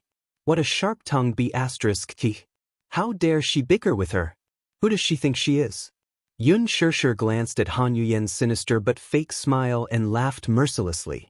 You said I acted in a teen film to show off my sense of superiority. Interesting. But what about you, Best Actress Han? You've gone overseas for gold plating, and you're already a 36. Ninth grade? Ha, impressive. You. Han Yuyen was so agitated that her face turned red. No matter how thick the foundation was, it was still difficult to hide the redness on her face from her extreme anger. She had indeed debuted because of Bamboo Dragonfly, and had received many good resources because of this film. However, she had always looked down on teen films. Therefore, after she became famous, she took on many artistic films. Although they were good but not very popular, they had accumulated sufficient reputation. Of course, there were some controversial films, such as Butterfly. In the film, she played a prostitute who underwent special training to become a female spy in the intelligence agency. Her life was full of ups and downs.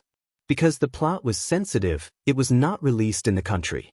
Many people on the internet scolded her for being a traitor. However, this film had successfully opened up international resources for her, and with her outstanding performance in this film, she had entered the Hollywood market. Although there was a lot of criticism in the country, Han Yuyen later did charity work and promoted charity work, washing away her unglamorous image. Yoon Shurshur especially despised people like her. In her heart, no matter what kind of film it was, as long as it won the approval and love of the audience and was not a shoddy production, it had its own value. The Green Apple was an excellent film in her heart, and she would not allow anyone to tarnish it. Moreover, Han Yin could be said to have been made famous by Lin Fengtian. Now, she had turned around and insulted her mentor's work. It was really infuriating.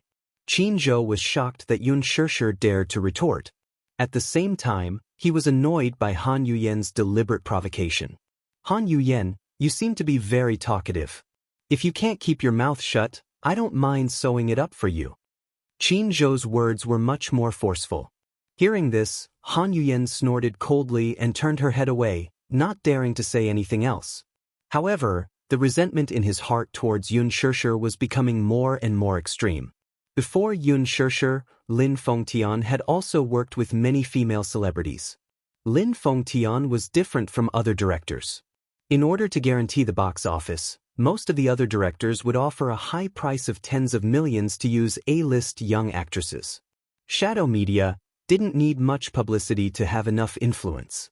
But Lin Fengtian was not. The amount of money he offered depended on the performance of the actor. He would rather spend tens of millions on the post-production of the film as well as the filming budget.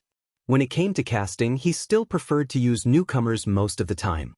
Firstly, newcomers were very easy to sculpt.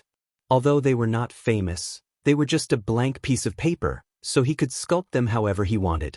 Secondly, newcomers knew how to cherish opportunities that were hard to come by. They were humble and polite, and many newcomers were even more outstanding than those popular starlets. For example, Yoon Shurshur's acting skills were much better than many other starlets. Chapter 1975. However, before Yoon Shurshur, there had never been another Phoenix girl who could compare with Han Yuyen in terms of popularity. Until Yoon Shurshur appeared. She came with a vengeance and was exposed overnight. Her popularity was even greater than Han Yuyen's. Of course, Han Yuyen was unhappy. No one wanted to be outshone by anyone else. With Yoon Shurshur, many people secretly laughed and said that Yoon Shurshur would be the second Han Yuyen in the future. Han Yuyen was old and no longer young. Her popularity was probably over. Han Yuyen was almost driven mad by these comments. Yoon Shurshur, why are you paying attention to her? She's almost a has-been and she's jealous of you. Qin Zhou laughed. Jealous? How can I not be jealous? You can still act as a middle school student. At her age, she can only act as a student's mother. Qin Zhou's mouth was indeed the sharpest. Han Yuyen trembled with anger when she heard this. When she heard Qin Zhou's words, she instinctively touched her face. Although she paid a lot of attention to her skin care, she was still young. In this industry, one had to rely on one's youth to survive. Youth was the only way to rise to the top. In other words, her acting skills were not as good as Yoon Shurshur's. In the future, she could only rely on her past. If she could not find a good director and a good script, she would not have any prospects. In addition, her overworked filming career had caused her endocrine system to be disrupted. Her skin was very bad. Indeed, in a movie like The Green Apple, she could only act as Yoon Shurshur's mother. This was too much. How could she make fun of her like this? If Han Yuyen was not waiting for the award ceremony and she could not leave as the guest presenter, she would have left her seat in a fit of anger. Yoon Shurshur could not stop laughing. You're exaggerating. She may look good now, but once she removes her makeup, she looks like an old witch. Yoon Shurshur stuck out her tongue. Han Yuyen's face was tense. She glared at Yun Shirshir but could not do anything because of Qin Zhou's presence. She could only suppress her anger and clench her teeth. The awards ceremony continued. There were male and female Best Newcomer awards, but they were both on stage to receive their awards. As the guest presenter for the Best Newcomer award, Han Yuyen gracefully stepped onto the stage. Yun Shirshir's heart skipped a beat when she saw that the award was given by her. Why is she presenting the award? It was set by the organizers. Looks like you can't run away from the Best Newcomer award. Why do you say that? Yun Shirshir was a little confused. Could it be that this award was decided internally? For a live broadcast like a film festival, the ceremony process must be very boring, so a certain gimmick is needed to promote it. Since Han Yuyen is the guest presenter, as the Phoenix Maiden, the two of you are the same. When he appeared on the stage, it was bound to attract a lot of controversy and comparisons. This is what the organizers are happy to see. Qin Zhou's analysis was very organized and logical. Yun Shirshir understood it very well. The Best Newcomer Award was the only award where the entire process of voting was conducted online. It was absolutely open, fair, and just. Chapter 1976. During the final voting process, the final list of winners would be kept a secret until it was announced on the spot during the award ceremony. The votes of the winners would also be announced. All of this was done by the notary office. Therefore, the Best Newcomer Award could be said to be the only award that was not overstated. There were a total of 10 nominees for the Best Newcomer Award. Yun Shirshir carefully studied the list of nominees. Until the voting channel closed, she was still in first place. The effect of the green apple was unprecedented. On the huge screen, clips of the nominated actors' representative works were shown. Among them, when it came to Yun Shirshir's The Green Apple, the editing of the film made many people excited and applauded thunderously. Yun Shirshir was shocked by this scene. Are these people the Internet Water Army? How is that possible? Aren't they too supportive? Yun Shirshir was still in disbelief. Qin Zhou chuckled. Little girl, don't you know how many uncles in the industry fell in love with your role as Yin Xiaochuan? Otherwise, do you think that praises for your excellence are just words of comfort? You have indeed performed well. Yun Shirshir smiled awkwardly. Han Yuyen stood on the stage and glanced elegantly at the cue card in her hand. She smiled at the microphone and announced, the final winners of the 19th Golden Eagle Awards for Best Newcomer Award are. Everyone held their breaths and was silent. Yun Shirshir Huajin. Congratulations.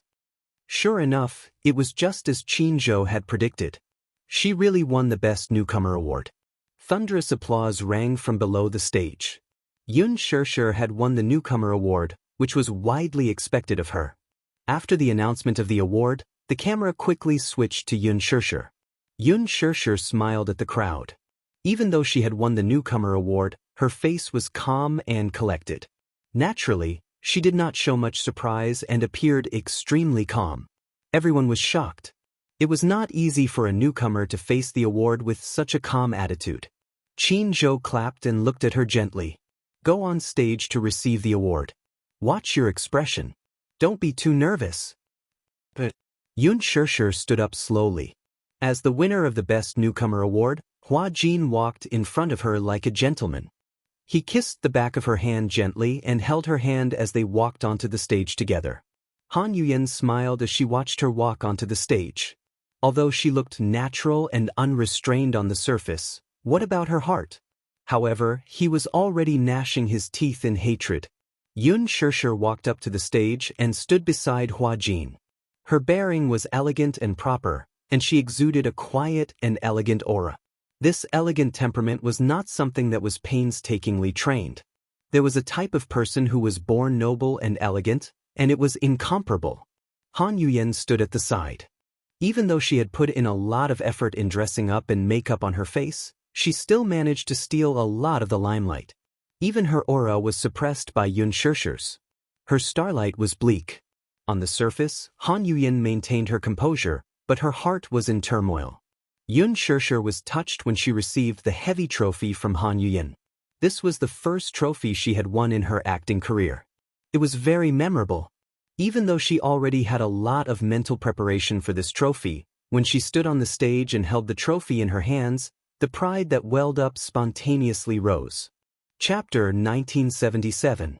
Congratulations, Shershur. You really deserve the Best Newcomer award. Thank you. Han Yuyen lowered her head and looked at her. She was wearing a pair of 10-centimeter high heels today, so she looked very domineering. She lowered her head and leaned closer to Han Yuyen's ear. In the eyes of others, this might be a senior congratulating and blessing a junior. However, once Han Yuyen stepped away from the microphone, she smiled and squeezed out a few aggressive words. Yun Shershur, don't be too proud. If you fly too high, you might fall and shatter into pieces. Yun Shershur looked up and met her sharp gaze for a short moment. Han Yuyen was just a multi-award nominated Best Actress. She had good acting skills and a smile on her face, but she said such vicious words to her. Yun Shershur was not to be outdone. She stared at Han Yuyen's face and retorted with a smile, Miss Han, don't be too jealous of me. Do you know what's the first thing I'll do when I fly to a certain height? What? Han Yuyen raised her eyebrows, puzzled. Yun Shershur smiled and the curve of her lips became gentler. I'll step on you. You, the concierge reminded her softly, Miss Han, it's time to give the award to Mr. Hua. Han Yuyen came back to her senses and gave the other award to Hua Jin. However, she looked at Yun Shershur meaningfully. It was Yun Shershur's turn to give her speech. Yun Shershur raised the award and held the microphone. I never thought that I'd be able to win this award. As a newcomer, I've been trembling with fear all along. I'm afraid that I'm not good enough, However, after the movie was released, it gave me too many surprises. The support of the director, the care of the seniors, and the recognition of the fans. One thing I'm sure of is that without all of you, I wouldn't be standing on this stage right now.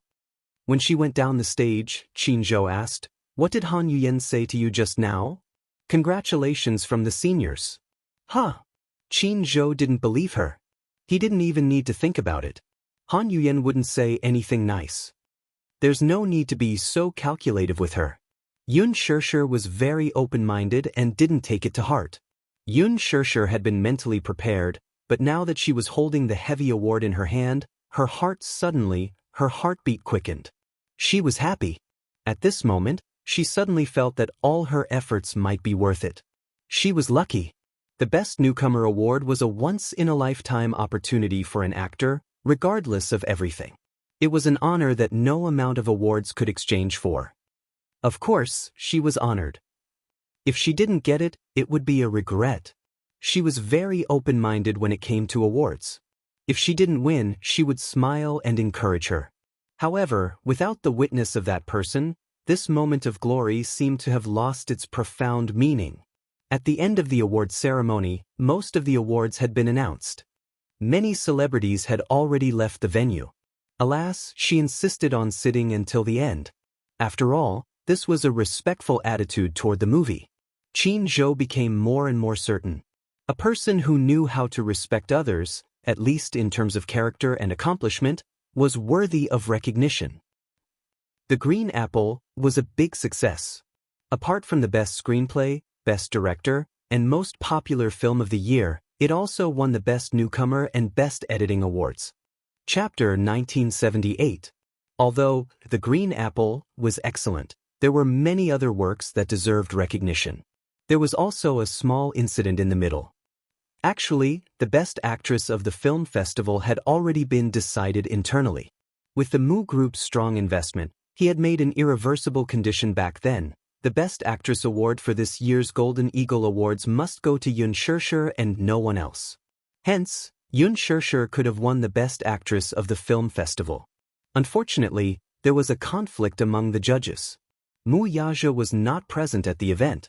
Hence, when the organizers saw that the Mu Group's highest authority was not present, they had selfish motives. In the end, the voting process was skewed, and another investor used underhanded means to take away the original Yun Shershur's Best Actress award was given to Lin Ji. Yun Shershur only found out about this from Qin Zhou after she returned to the hotel. Qin Zhou only found out about it after the awards ceremony ended. He was furious. No wonder there seemed to be a conflict at the judges' table when they were giving out this award.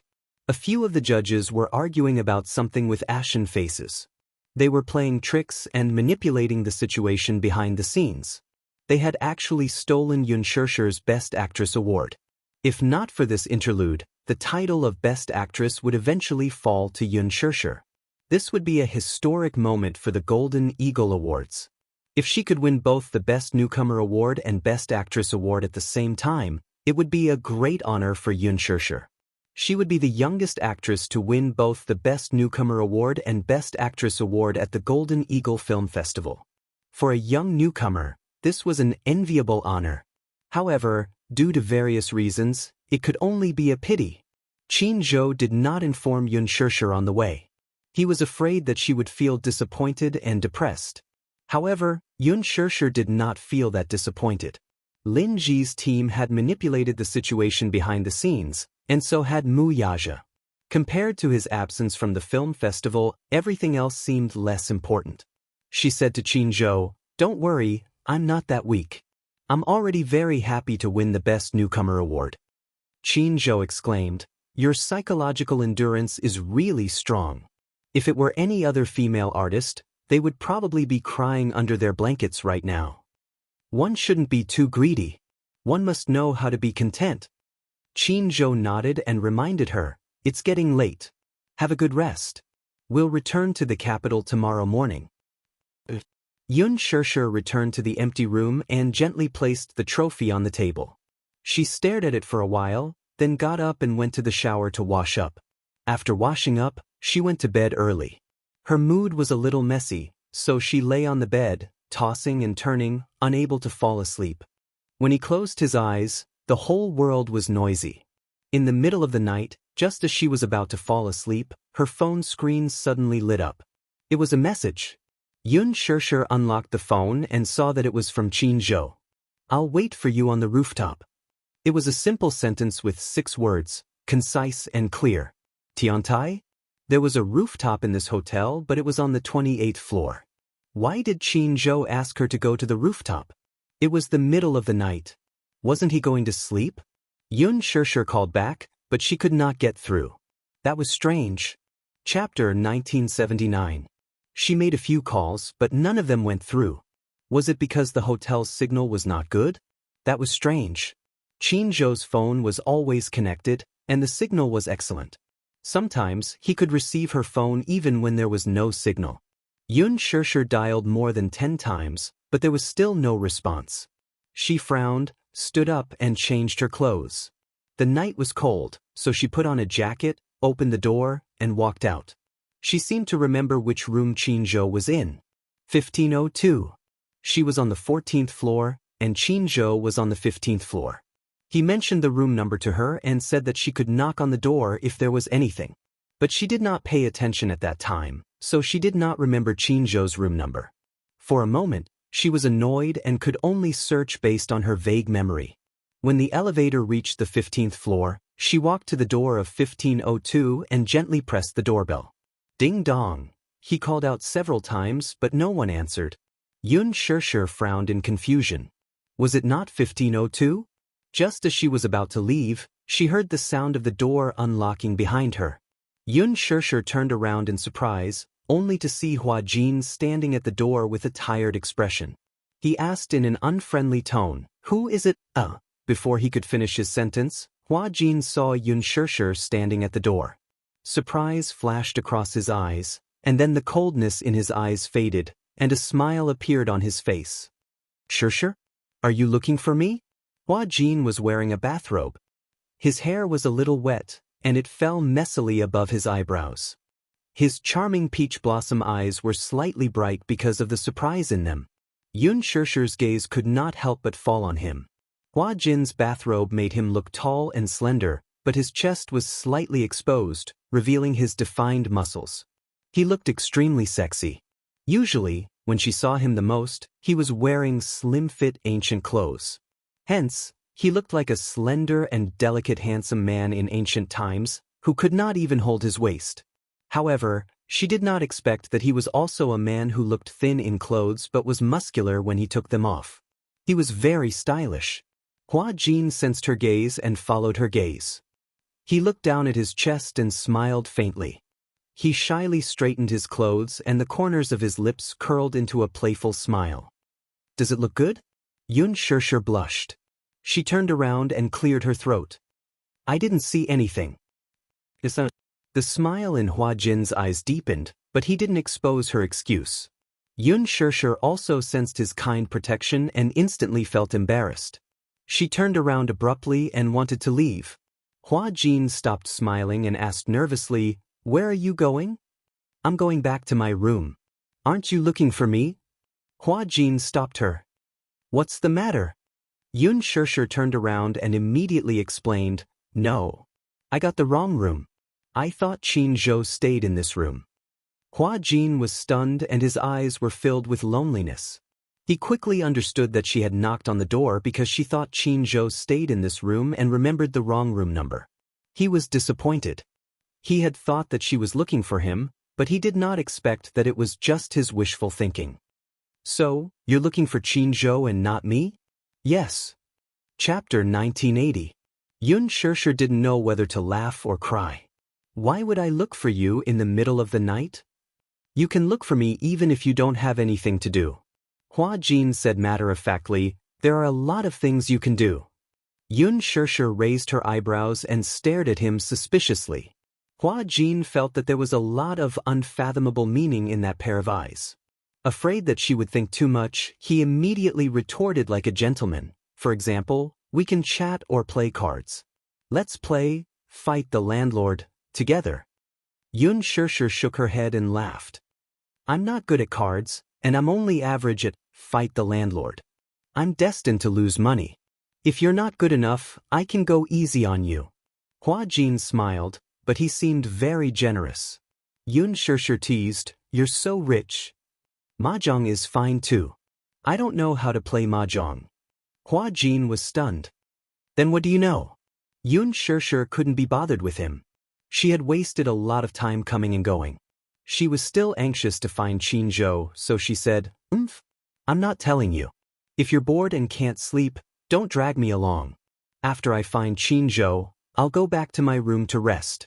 I have a flight tomorrow morning. Shirshir, wait a minute. Hua Jin saw that she was about to turn and leave, so he quickly stopped her. What? Yun Shirshir looked at him warily, not knowing what he wanted to do.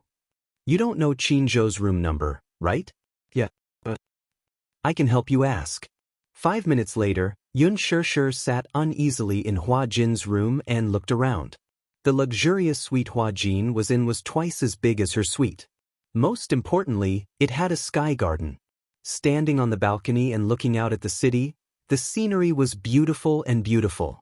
Especially looking from afar, it was as if she was in the vast starry sky. Hua Jin sat in front of the bedside table with one hand holding the phone. Seeing her look at the garden and balcony, he couldn't help but laugh. Do you like it? Yes, I do. Yun Shirshir praised from the bottom of her heart. It's very beautiful. Such a suite is really too luxurious.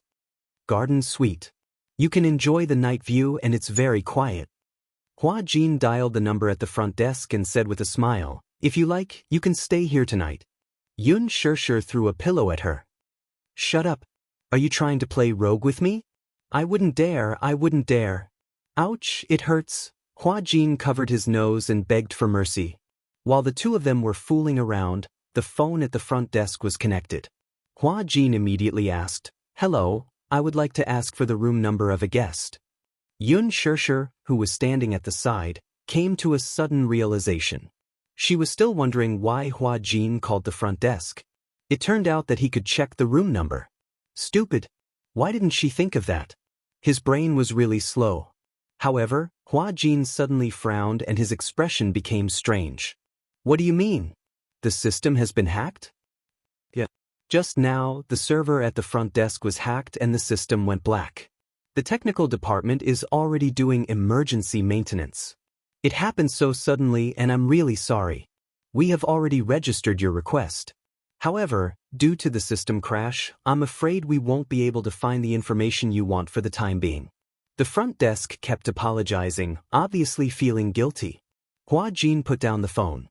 Yun Shirshir immediately asked, "How was it?" Chapter 1981. Yun Shirshir frowned. She felt that something was amiss. She only regretted that she didn't remember Qin Zhou's room number when he told her about it. The screen of her phone flashed again. She looked down and saw that she had received a text message. "Shirshir, I have something to talk to you about. I'll be waiting for you on the rooftop." Yun Shirshir suddenly stood up. Hua Jin also stood up nervously. "Where are you going?" "I'm going to look for Qin Zhou. He said he'll be waiting for me on the rooftop." Asking a girl to go to the rooftop in the middle of the night. No matter how he thought about it, it felt a little strange. "I'll go with you." Hua Jin was obviously worried, so he suggested. Yun Shirshir shook her head and said, "No need. Maybe he's in a bad mood and drinking alone on the rooftop. He wants me to go over and talk to him for a while." Hua Jin nodded hesitantly. Then he looked at her worriedly. "Be careful then. It's cold on the rooftop. Don't catch a cold." "Thank you." Hua Jin's sincere concern warmed Yun Shirshir's heart. She then left the room and walked up the staircase. There was no direct elevator to the rooftop. She needed to reach the top floor and then walk up the stairs. The highest floor of the hotel was the 27th floor. The radio station was at the top, 28th floor. It was very high. After reaching the 27th floor, she turned a corner and walked through a long corridor. Then she saw the stairs that led to the rooftop. She put her phone in her pocket and slowly picked up the stairs to walk up. Amidst the palpitating silence, her footsteps were crisp and powerful. When they collided with the marble table, they knocked on her heart. However, she felt oppressed. The corridor was too quiet. Perhaps because this floor was rarely visited by people, the lights in the corridor flickered because they had not been repaired for many years. Just like in horror movies, she felt that there was a pair of eyes filled with hatred staring at her from the dark corner behind her. It stared at her back as if it wanted to pierce through her body. Yun Shirshir's heart was beating like a drum. The staircase leading to the rooftop was so long. In the dim light, she didn't walk fast. However, in the deathly silence, the uneasiness and fear made her flustered.